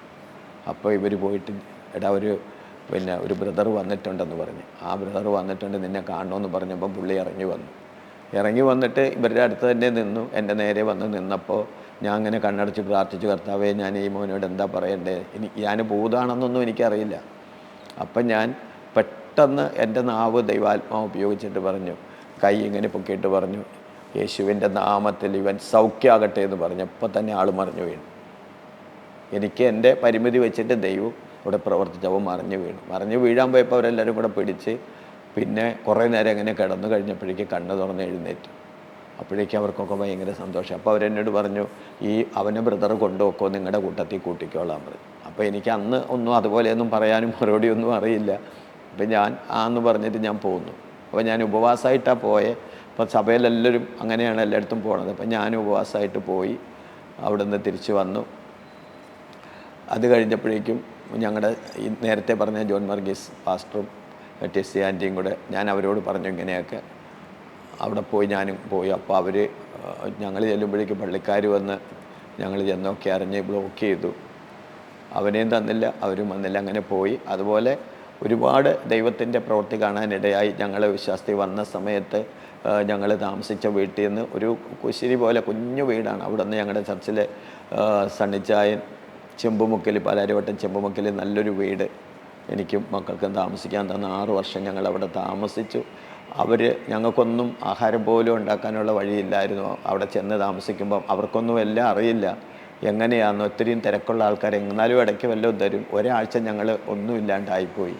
അങ്ങനെ ഒരാഴ്ച പട്ടിണിയായപ്പോൾ ഞാനൊരു ദിവസം പിള്ളേരിങ്ങനെ തളർന്ന് ക്ഷീണിച്ചിരിക്കുക. ഞാനങ്ങനെ പറമ്പിലിറങ്ങിയിട്ട്, ഒത്തിരിയും പറമ്പുണ്ട്, അവരുടെ പറമ്പാണ്, അവിടെ കുരുമുളക് വള്ളി പടർന്ന് കിടക്കുക. ഞാൻ പെട്ടെന്ന് ആ കുരുമുളക് വള്ളി പടർന്ന ഒരു മരത്തെ പോയിട്ട് ഇങ്ങനെ വെറുതെ നോക്കുമ്പോൾ ഒരു വള്ളി ഡിഫറൻ്റ് ആയിട്ടുണ്ട്. അപ്പോൾ ഞാൻ ആ വള്ളിമേ പേര് പിടിച്ചിട്ട് ആ വള്ളി താഴത്തേക്ക് ഇങ്ങനെ കൊണ്ടുവന്നപ്പോൾ താഴെ വന്നപ്പം ഒരു കാച്ചിലാണ്. അപ്പോൾ ഞാൻ വിചാരിച്ചു നമുക്ക് ഇന്നത്തേക്ക് ആഹാരത്തിന് കിട്ടുമെന്ന് വെച്ചിട്ട് ഞാൻ ആ കാച്ചിലിൻ്റെ അവിടെ ഒരു മമ്മട്ടി കൊണ്ടുവന്ന് കൊത്തിയപ്പോഴേക്കും ഒരു കാച്ചിൽ, വലിയ കാച്ചിലാണ്. എനിക്ക് തടവെടുക്കാനൊന്നും വയ്യ, ആരോഗ്യമൊന്നും ഇല്ലെങ്കിലും കുറേ സമയം കൊണ്ട് തടവെടുത്തപ്പോഴേക്കും 30-35 കിലോയുള്ള വലിയൊരു കാച്ചിൽ, നീല നിറത്തിലെ കാച്ചിൽ കിട്ടി. അത് കൊണ്ടുവന്ന് ഞാൻ മക്കളോട് പറഞ്ഞു നമുക്ക് പുഴുങ്ങി തിന്നാം. എന്ന് പറഞ്ഞ് ഞങ്ങൾ വിറകൊക്കെ അവിടെ നിന്ന് കിട്ടും. ഞങ്ങൾ പുഴുങ്ങാൻ പോയപ്പം വൈഫ് പറഞ്ഞത് വെറുതെ എങ്ങനെ പുഴുങ്ങി കൊടുക്കും, ഒരു തേങ്ങ ഉണ്ടായിരുന്നെങ്കിൽ, ഒരു തെങ്ങുണ്ട് അവിടെ, ഒരു തേങ്ങ ഉണ്ടായിരുന്നെങ്കിൽ നമുക്ക്. അപ്പം ഞാൻ ചോദിച്ചു എന്ത് ചെയ്യാനാ, കുരുമുളകും മഞ്ഞളും കൂടെ അരച്ചിടാന്ന് പറഞ്ഞു. അപ്പം പെട്ടെന്ന് ഞങ്ങളത് പറഞ്ഞുകൊണ്ടിരിക്കുമ്പോൾ ഞങ്ങളുടെ ഫ്രണ്ടിലൊരു തെങ്ങുണ്ട്, അതിൻ്റെ ഞെട്ടൊന്നും പെട്ടെന്ന് പോളതല്ല, കുറേ കൊല ഉണങ്ങിയ പോലെയൊക്കെ ഇരിക്കുന്നു, പക്ഷെ വീഴുന്നില്ല. അങ്ങനെ ഇരിക്കുകയായിരുന്നു. ഞങ്ങളിങ്ങനെ പറഞ്ഞുകൊണ്ടിരിക്കുമ്പോൾ ഞാൻ പറഞ്ഞു, എൻ്റെ ദൈവമേ, ഒരു തേങ്ങ ഇതുമ്പോൾ കയറിയിടാൻ പറ്റില്ലല്ലോ, തോട്ടിയൊന്നും അതിൽ എത്തുകയില്ല, എന്ത് ചെയ്യും എന്നിങ്ങനെ പറഞ്ഞപ്പോൾ ഉണ്ട് അതേന്ന് ഒരു തേങ്ങ വീണു. അതെടുക്കാനായിട്ട് അങ്ങോട്ട് ചെല്ലുമ്പോൾ വീണ്ടും ഒന്നും കൂടെ വീണു. അപ്പം ഞാൻ അത് രണ്ടും എടുക്കാൻ നിൽക്കുമ്പോൾ വീണ്ടും ആ കൊല അങ്ങനെ പടപടാന്ന് 10-12 എണ്ണം വീണു. അങ്ങനെ ദൈവം ഞങ്ങളെ പോറ്റി ഒരാഴ്ച. 5-ാമത്തെ ദിവസം ഞായറാഴ്ചയായിരുന്നു. ഞായറാഴ്ച പള്ളിയിൽ പോയപ്പോൾ ഓരോ ലഡു കാറ് വാങ്ങിച്ച എൻ്റെ ഒരു ബ്രദറിൻ്റെ ചിലവിൽ ഓരോ ലഡു ഞങ്ങൾക്ക് തന്നു. ആ ലഡു കയ്യിൽ പിടിച്ച് വീട്ടിൽ കൊണ്ടുവന്ന് കഴിച്ചിട്ട് ഞങ്ങൾ വെള്ളമൊക്കെ ആയിട്ട് കുടിച്ചു. പക്ഷെ അത് കഴിച്ച് തീർന്നപ്പോഴേ എൻ്റെ മൂത്ത മോള് തലകറങ്ങി വീണു. അപ്പം ഞാൻ വേഗം പോയി പിടിച്ച് അവളെ മുഖമൊക്കെ അങ്ങനെ വല്ലാണ്ടിരിക്കണം. എനിക്ക് ഭയങ്കര വിഷമമായി, ആഹാരം ഇല്ലാണ്ടാണ്. അപ്പം ഞാൻ പറഞ്ഞു ആരോടെങ്കിലും പറയാമെന്നൊക്കെ പറഞ്ഞപ്പോൾ എൻ്റെ മക്കൾ സമ്മതിച്ചില്ല, ആരോടും പറയേണ്ട അച്ഛാ, പെൺപിള്ളേർ വലുതായി.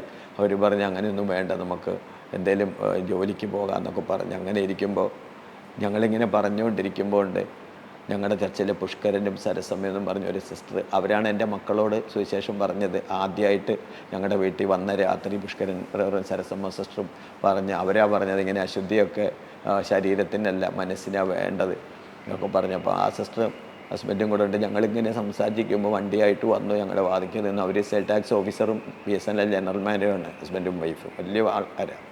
അവർ ഞങ്ങൾക്ക് ഒരു കാറിൻ്റെ ഡിക്കി തുറന്നു, നമുക്ക് ആവശ്യമുള്ള സാധനങ്ങളെല്ലാം ആരോടും ഞങ്ങൾ പറഞ്ഞിട്ടില്ല ഇങ്ങനെ ഒരു സംഭവം. എൻ്റെ മക്കൾ സമ്മതിക്കില്ല പറയാൻ. പക്ഷേ അത് കൊണ്ടുവന്ന് തന്നു. ഞങ്ങൾക്കൊരു മാസത്തേക്കായി. അങ്ങനെ ഞങ്ങൾ കുറച്ച് കഴിച്ച് പിക്കപ്പായി. അപ്പോൾ എനിക്കൊരു ചെറിയ ജോലി ദൈവം ഒരുക്കി. എൻ്റെ സ്വന്തമായിട്ട് ഒരു മുതലാളിയില്ല, ഞാൻ തന്നെ ഒരു ചെറിയ ബിസിനസ്. എന്ന് വെച്ചാൽ ഈ ഗുജറാത്തിൽ നിന്ന് വന്ന ഒരു പെന്തക്കോസ് ഫാമിലി പാലാരിവട്ടത്ത് മാമംഗലത്തിൻ്റെ പുറകിൽ ഒരു വീടെടുത്ത് താമസിച്ച് അവർ കൊതുകുവല കമ്പനി നടത്തിയിരുന്നതാണ്. നമ്മുടെ നാട്ടിലെ കൊതുകുവലയല്ല, ഈ സിനിമയിലൊക്കെ കാണുന്ന ചരട് വലിച്ച് പൊക്കവും താത്തവും ചെയ്യുന്ന കൊതുകുവല. അതിന് വില കൂടുതലാണ്. അപ്പോൾ എന്നോടുള്ള സ്നേഹം കൊണ്ട് എൻ്റെ അവസ്ഥയൊക്കെ കണ്ടപ്പോൾ അവർ പറഞ്ഞു ഞങ്ങൾ ഹോൾസെയിലാണ് കടകൾക്ക് കൊടുക്കുകയാണ്, ബ്രദറിനെ ജീവിക്കാൻ വേണ്ടി ഞാൻ 10 എണ്ണം ഒരു മാസത്തിൽ 10 എണ്ണം തരാമെന്ന് പറഞ്ഞു. ഇപ്പോൾ ഒരെണ്ണം വിറ്റാൽ 100 രൂപ കിട്ടും. 300-ന് വിറ്റിട്ട് 200 അവർക്കും 100 എനിക്കും. അങ്ങനെ എടുത്തോളാൻ പറഞ്ഞു. അങ്ങനെ 100 തരാനില്ല, അവരുടെ നല്ല മനസ്സാക്ഷിക്ക് തന്നതാണ്. അങ്ങനെ 300 400-ന് വിറ്റിട്ട് 100 എനിക്കും 300 അവർക്കും. അങ്ങനെ ഞാൻ ഈ കൊതുകുവലയും കൊണ്ട് പോകും, പകൽ മുഴുവൻ ട്രാക്റ്റ് കൊടുത്ത് ഇങ്ങനെ നടക്കും. എനിക്കന്ന് ഒരു ക്ഷീണവും ഇല്ല. ക്ഷീണിച്ചെന്ന് പറഞ്ഞാൽ ആരോഗ്യമൊക്കെ അങ്ങനെ മെല്ലിച്ച് തന്നെയായിരിക്കണം. പക്ഷേ ട്രാക്റ്റ് കൊടുത്ത് സുവിശേഷം പറഞ്ഞ് രാത്രി വരെയൊക്കെ നിൽക്കും ഞാൻ.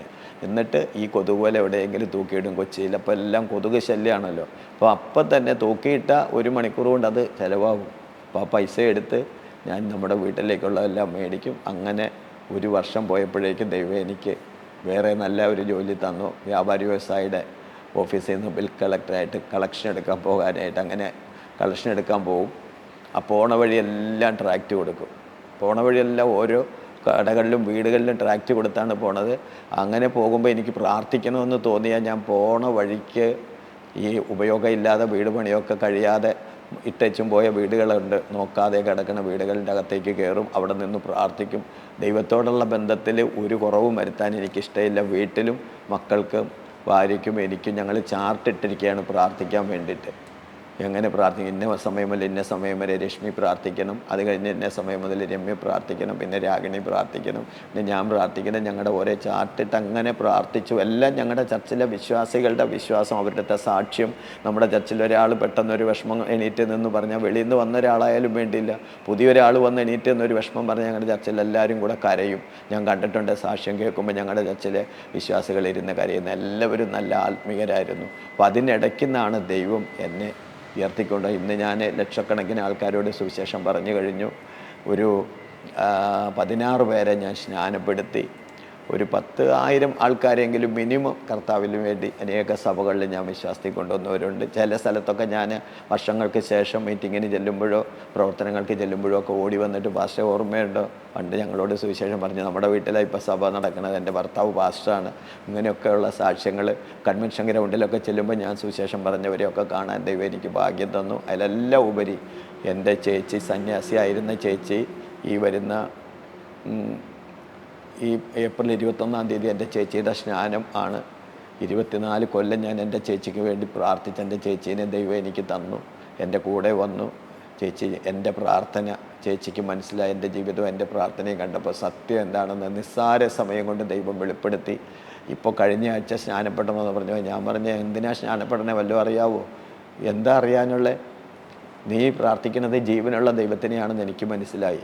ആ ദൈവത്തിനെ എനിക്ക് വേണം. അത് കഴിഞ്ഞ് ഒരാഴ്ച കഴിഞ്ഞിട്ട് എൻ്റെ അമ്മയുടെ ഒരു കൂട്ടുകാരി, ഒത്തിരിയും പ്രായമുള്ള ഒരു സ്ത്രീ, 100 വയസ്സ് കഴിഞ്ഞ ഒരു സ്ത്രീയുണ്ട്, രുക്മിണി അമ്മയെന്നാണ് ഞങ്ങൾ വിളിക്കുന്നത്. ആ അമ്മേനെ കാണാൻ വേണ്ടി ഞങ്ങൾ പോയപ്പോൾ ചേച്ചീനെ ഞാൻ കൊണ്ടുപോയി. അപ്പോൾ അവിടെ ചെന്നപ്പോഴേക്കും അവർ ചോദിച്ചു, അയ്യോ ചാമളയുടെ കഴുത്തേൽ കിടന്ന രുദ്രാക്ഷവും ജടയൊക്കെ എന്തേടി എന്ന് ചോദിച്ചോ. പറഞ്ഞു, അതെല്ലാം ഞാൻ കളഞ്ഞ് ഞാനിപ്പോൾ ജീവനുള്ള ദൈവത്തെയാണ് ആരാധിക്കുന്നതെന്ന് പറഞ്ഞു.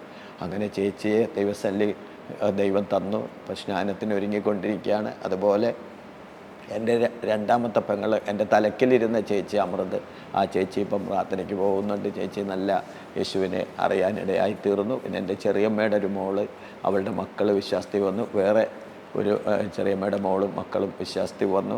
എനിക്ക് അനേകരെ ക്രിസ്തുവിൽ നേടാനുള്ള ഭാഗ്യം ദൈവം തന്നു. എനിക്ക് അവസാനമായിട്ട് പറയാനുള്ളത്, സുവിശേഷം എന്ന് പറയുന്നതിന് ആരും വിരോധികളില്ല. സുവിശേഷം യഥാർത്ഥമായി വെളിപ്പെട്ടാൽ വിരോധം വരില്ല.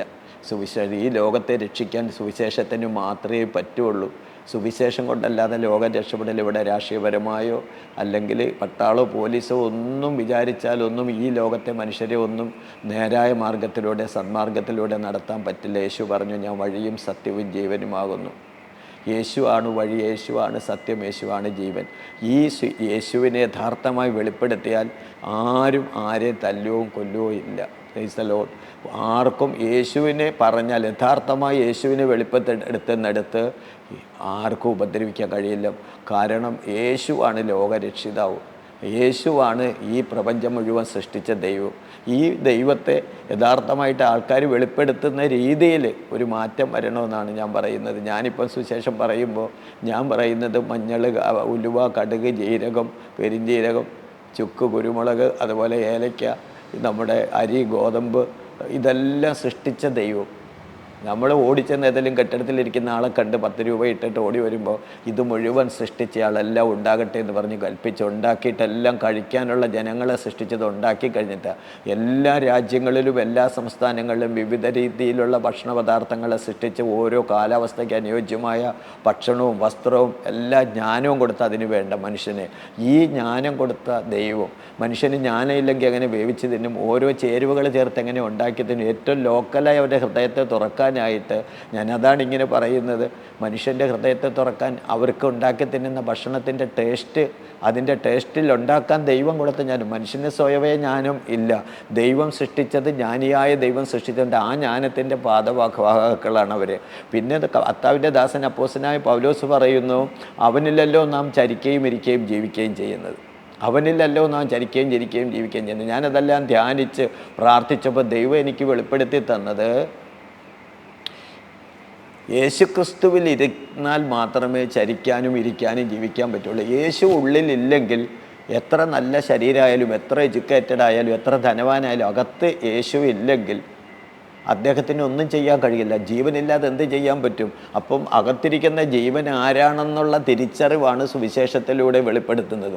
എന്നോട് സുവിശേഷം പറഞ്ഞ മോള് പറഞ്ഞ അങ്കിളിൻ്റെ ഉള്ളിൽ ദൈവത്തിന് ഇരിക്കാൻ പറ്റില്ല. എൻ്റെ ഉള്ളിൽ മാത്രമല്ല, ഈ ലോകത്തിലെ ആരുടെ ഉള്ളിലും ദൈവത്തിന് ഇരിക്കാൻ പറ്റില്ല. അതുകൊണ്ട് പുറത്ത് ദൈവത്തെ വെച്ചിട്ട് ആ പുറത്തിരിക്കുന്ന ദൈവത്തെ അന്വേഷിക്കുന്നവരെ തിരിച്ചകത്ത് ദൈവമുണ്ടെന്ന് വെളിപ്പെടുത്തി കൊടുക്കാൻ മാത്രമാണ് സുവിശേഷം. അതാണ് അവനിലല്ലോ നാം ചരിക്കുകയും ഇരിക്കുകയും ജീവിക്കുകയും ചെയ്യുന്നത്. എൻ്റെ സുവിശേഷത്തിൻ്റെ ഏറ്റവും മെയിൻ കണ്ടൻറ്റ് ഇതൊക്കെയാണ്. അതുപോലെ ഈ 2024 എന്ന് പറയുന്നത് വേറെ ഏതെങ്കിലും തത്വശാസ്ത്രത്തിനെ ഓർമ്മപ്പെടുത്തുന്നതല്ല. യേശുക്രിസ്തു ജനിച്ചെന്നും മരിച്ചെന്നും അടക്കപ്പെട്ടെന്നും ഉയർത്തെഴുന്നേറ്റെന്നും പിന്നീട് മനുഷ്യർക്ക് പ്രത്യക്ഷനായി ഞാൻ ജീവിച്ചിരിക്കുന്നുവെന്നും അതിലൂടെ തെളിയിക്കപ്പെട്ട ദിവസങ്ങളുടെ കൂട്ടായ്മയാണ് 2024. കൂടിക്കൂടി 2024 ഏപ്രിൽ 15 വരെ എത്തിയിരിക്കുകയാണ്. ഇതാണ് സുവിശേഷത്തിലൂടെ. നിങ്ങൾ അറിയാത്തതിനെ ആരാധിക്കുന്നു, ഞങ്ങൾ അറിയുന്നതിനെ ആരാധിക്കുന്നു. ഇവരെ സുവിശേഷത്തിലൂടെ വെളിപ്പെടുത്താൻ ഈ ലോകത്തിന് ദൈവം തന്നിരിക്കുന്ന പ്ലസ് പോയിൻ്റാണ് അവനിലല്ലോ നാം ചരിക്കുകയും ഇരിക്കുകയും ജീവിക്കുകയും ചെയ്യുന്നത്. എന്ന് പറഞ്ഞാൽ എൻ്റെ 1958 ജൂലൈ 30 ഞാൻ ജനിച്ചു എന്ന് പറയുമ്പോൾ അന്ന് യേശു ആരാന്നറിയാതെ യേശുവിനെ അംഗീകരിക്കാത്തൊരു പിതാവിന് ഞാൻ ജനിച്ചു. ആ പിതാവ് എന്നെ ജനിച്ച ദിവസത്തെ എൻ്റെ ഡേറ്റ് ഓഫ് ബർത്ത് എഴുതി വെച്ചത് 1958. ഞാനിപ്പോൾ പ്രാർത്ഥിക്കുമ്പോൾ എനിക്ക് അത്ഭുതം വരിക. അപ്പം ഞാൻ അറിയാതെ തന്നെ, എൻ്റെ അച്ഛൻ മനസ്സിലാക്കാതെ തന്നെ 1958 വരെയുള്ള യേശുക്രിസ്തുവിൻ്റെ ജനനത്തെക്കുറിച്ചുള്ള ആ കലണ്ടറിനെ അംഗീകരിക്കുകയാണ്. ഈ ലോകത്തിലെ ആർക്കും നിഷേധിക്കാൻ പറ്റും? ഇപ്പോൾ പെട്ടെന്ന് പറയണം, അയ്യോ യേശുക്രിസ്തുവിനെ കുറിച്ചുള്ളതാണെങ്കിൽ ഇനി ഞങ്ങൾക്ക് വേണ്ടാന്ന് പറഞ്ഞാൽ സൂര്യൻ അസ്തമിച്ച പോലെയാവും. ഈ കലണ്ടർ ക്യാൻസൽ ചെയ്താൽ ലോകത്തിന് മുന്നോട്ട് ചലിക്കാൻ പറ്റില്ല. അപ്പോൾ ദൈവം പറയുന്ന അവനിലല്ലോ നാം ചരിക്കുകയും ഇരിക്കുകയും ജീവിക്കുകയും ചെയ്യുന്നത്. Praise the Lord. കർത്താവിൻ്റെ ശിഷ്യന്മാരെ കർത്താവ് വിളിച്ചിട്ട് ഒരു ഔട്ട്സ്റ്റാൻഡിങ് ക്ലാസ് കൊടുത്ത് തുടങ്ങിയത് തന്നെ ഇൻസ്റ്റിറ്റ്യൂഷൻ, ഞാൻ നിങ്ങളോട് സംസാരിക്കുന്ന വചനം ആത്മാവും ജീവനുമാകുന്നു, ജീവിപ്പിക്കുന്നത് ആത്മാവാകുന്നു, മാംസം ഒന്നിനും ഉപകരിക്കുന്നില്ല.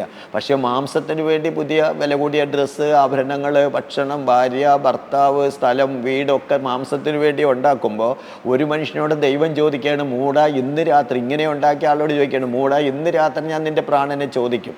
ലൂക്കോസ് 12:21 നീ ഒരുക്കി വെച്ചതൊക്കെ ആർക്കാകും? ദൈവം അദ്ദേഹത്തെ ബോധവൽക്കരിക്കുകയാണ്. ധനവാനായതുകൊണ്ട് നിന്ദിക്കുകയല്ല.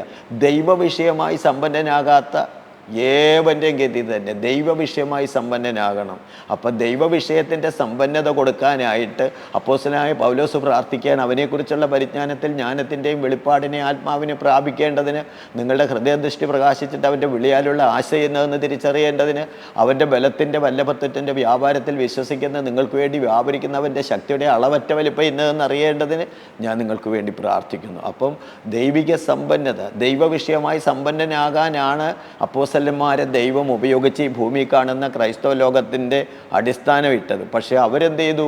ക്രിസ്തു പണിയാത്തത് കയറ്റി പണിത് ലോകത്ത് ക്രിസ്തുവിനെ മറച്ചു വെച്ചിരിക്കുകയാണ്. എനിക്ക് ഈ ലോകത്തോട് പറയാനുള്ളത്, യേശുക്രിസ്തുവിനെ മറച്ചു വയ്ക്കേണ്ട. യേശുക്രിസ്തു എന്തായിരുന്നു അപ്പോസ്തലന്മാർക്ക് വെളിപ്പെട്ടിട്ട് അവർ വെളിപ്പെടുത്തിയത് എന്താകുന്നു? 1 യോഹന്നാൻ 1:1-4 വരെ പറയുന്നത്, ആദ്യം മുതലുള്ളതും ഞങ്ങൾ നോക്കിയതും സ്വന്തം കണ്ണുകൊണ്ട് കണ്ടതും ഞങ്ങളുടെ കൈ തൊട്ടതുമായി പിതാവിനോട് കൂടെ ഇരുന്ന് ഞങ്ങൾക്ക് പ്രത്യക്ഷമായ നിത്യജീവനെ നിങ്ങളോട് അറിയിക്കുന്നു. നിങ്ങൾക്ക് ഞങ്ങളോട് കൂട്ടായ്മ ഉണ്ടാകേണ്ടതിന് തന്നെ ഞങ്ങളുടെ കൂട്ടായ്മയോ പിതാവിനോടും അവൻ്റെ പുത്രനായ യേശുക്രിസ്തുവിനോടുമാകുന്നു. നമ്മുടെ സന്തോഷം പൂർണ്ണമാകാൻ ഇത് നിങ്ങളെ അറിയിക്കുന്നു. അപ്പോൾ ഈ ലോകത്തോട് അറിയിക്കുന്നത് ഇന്നും ആ ശബ്ദം മാറ്റിക്കൊള്ളുകയാണ് നമ്മുടെ പിതാക്കന്മാരായ അപ്പോസ്തലന്മാർ തന്നിരിക്കുന്നത്. ആദ്യം മുതലുള്ളത് എന്ന് പറഞ്ഞാൽ ആരംഭമില്ലാത്ത, എന്ന് ആരംഭിക്കുന്നു അതിനൊരു ആൽബയില്ല. അങ്ങനെയുള്ളവനായ കർത്താവ് എന്തിനു വേണ്ടി വന്നു? നിങ്ങൾക്ക് ജീവനുണ്ടാകാൻ, അവനോടുള്ള കൂട്ടായ്മയിലേക്ക് ആപ്പാടാൻ. അപ്പോൾ ക്രിസ്തുവിനോടുള്ള കൂട്ടായ്മയിലേക്കുള്ളതിനെ നീക്കിയിട്ട് ഇന്നത്തെ രാഷ്ട്രീയ സംഘടന പോലെ സംഘടനകളായി തിരിഞ്ഞതുകൊണ്ട് ക്രിസ്തുവിനെ മറഞ്ഞിരിക്കുകയാണ്. സമൂഹത്തോട് ക്രിസ്തുവിനെ പറയുമ്പം അവർക്ക് പരിചയപ്പെട്ട ക്രിസ്ത്യാനികളെ അവർ നോക്കുമ്പോൾ ഞങ്ങളെക്കാൾ അധപ്പതിച്ച ജീവിതം നയിക്കുന്നവരിലേക്ക് ഞങ്ങൾ ഇതിനാ ചേരുന്നത്, ഞങ്ങളിപ്പോൾ ഇങ്ങനെ ജീവിക്കുകയാണ്, ഞങ്ങൾക്കും പോരായ്മകളുണ്ട്, അവരുകൊണ്ട് എന്താ. പക്ഷേ യഥാർത്ഥ ക്രിസ്തു വെളിപ്പെടുകയാണെങ്കിൽ ഈ ലോകം അംഗീകരിക്കും. ഞാൻ വളരെ ദുഃഖത്തോടെ വിഷമത്തോടെ പറയുന്നു, ഇത്രയും തേജസ്സുള്ള ദൈവത്തിൻ്റെ വചനവും ഈ മഹാദൈവത്തെക്കുറിച്ച് ഈ ലോകത്തിന് വെളിപ്പെടുത്തി കൊടുക്കാതെ ദൈവത്തിന് ഒരു കുഴപ്പമില്ല. നമ്മൾ ഉൽപ്പത്തി പുസ്തകം പഠിക്കുമ്പോൾ അതിനകത്ത് ഉൽപ്പത്തി പുസ്തകത്തിൽ പറയുന്നത്, ഭൂമിയിൽ മനുഷ്യരെ ഉണ്ടാക്കിക്കൊണ്ട് യഹോവയുടെ ഹൃദയത്തിന് ദുഃഖമായി, അവരുടെ ഹൃദയവിചാരങ്ങൾ എപ്പോഴും ദോഷമുള്ളതെന്ന് യഹോവ കണ്ടു. ഭൂമിയിൽ മനുഷ്യരെ ഉണ്ടാക്കിക്കൊണ്ട് യഹോവയ്ക്ക് ദുഃഖമായി. അതിൻ്റെ പരിണിത ഫലം കണ്ടു. വലിയ പ്രളയം ഉണ്ടായില്ല, ലോകം മുഴുവൻ നശിച്ചുപോയി, ഒരു കുടുംബാലാത്ത എല്ലാം നഷ്ടപ്പെട്ടു പോയി. എങ്കിലും ദൈവത്തിൻ്റെ നല്ല മനസ്സാക്ഷിയിലൂടെ മനുഷ്യവർഗം പെരുകി ഇന്ന് ഇതുവരെ എത്തിയിരിക്കുക. പക്ഷേ ഈ മനുഷ്യൻ ദൈവത്തെ നിന്ദിച്ചു കൊണ്ടിരിക്കുന്നു. ദൈവത്തെക്കാൾ ജ്ഞാനമുള്ളവരായി തരുന്നു. തോട്ടത്തിൽ വെച്ച് പിശാചി വന്നു പറഞ്ഞു, നിങ്ങൾ ദൈവത്തെ പോലെ ആകുമെന്ന് പറഞ്ഞു. അതേ രീതിയിൽ ഇന്ന് ദൈവത്തെ പോലെ ആയി ദൈവങ്ങളായിക്കൊണ്ട് ശരിയായ ദൈവത്തെ നിഷേധിക്കാൻ മനുഷ്യനെ പ്രേരിപ്പിക്കുന്ന കാലഘട്ടത്തിൽ കർത്താവായ ദൈവത്തിൻ്റെ യേശുക്രിസ്തുവിൻ്റെ നാമം ഉയരട്ടെ. അന്ന് അപ്പോസ്തലന്മാർ വെളിപ്പെടുത്തിയതുപോലെ വ്യക്തതയോടുകൂടെ നമ്മുടെ കർത്താവിൻ്റെ വചനം വെളിപ്പെടുമാറാകട്ടെ. എനിക്ക് ഇങ്ങനെ സമയം തന്ന ദൈവത്തിനും കർത്താവ് ഇതിന് ഉപയോഗിച്ച ദൈവദാസന്മാർക്കും നന്ദി അറിയിക്കുന്നു. ഇന്ന് പകല് വളരെ നന്ദിയോടെ ദൈവത്തിന് സ്തോത്രം ചെയ്യുന്നു. എല്ലാവരുടെയും, എന്നെ കേൾക്കുന്ന എല്ലാവരുടെയും പ്രാർത്ഥനയെ ചോദിച്ചുകൊണ്ട് ഞാൻ എൻ്റെ വാക്കുകൾ ഇവിടെ അവസാനിപ്പിക്കുന്നു. എനിക്ക് ജീവിച്ചിരിക്കുന്ന കാലം മുഴുവൻ സുവിശേഷം അറിയിക്കാനും പ്രാർത്ഥിക്കാനുമുള്ള കൃപയാണ് എനിക്ക് ഏറ്റവും അധികം ഞാൻ എപ്പോഴും ആവശ്യപ്പെട്ട് പ്രാർത്ഥിക്കുന്നത്. നിങ്ങളെല്ലാവരും പ്രാർത്ഥിക്കണമേ എന്ന് അപേക്ഷിച്ചുകൊണ്ട് വീണ്ടും വാക്കുകൾ അവസാനിപ്പിക്കുന്നു.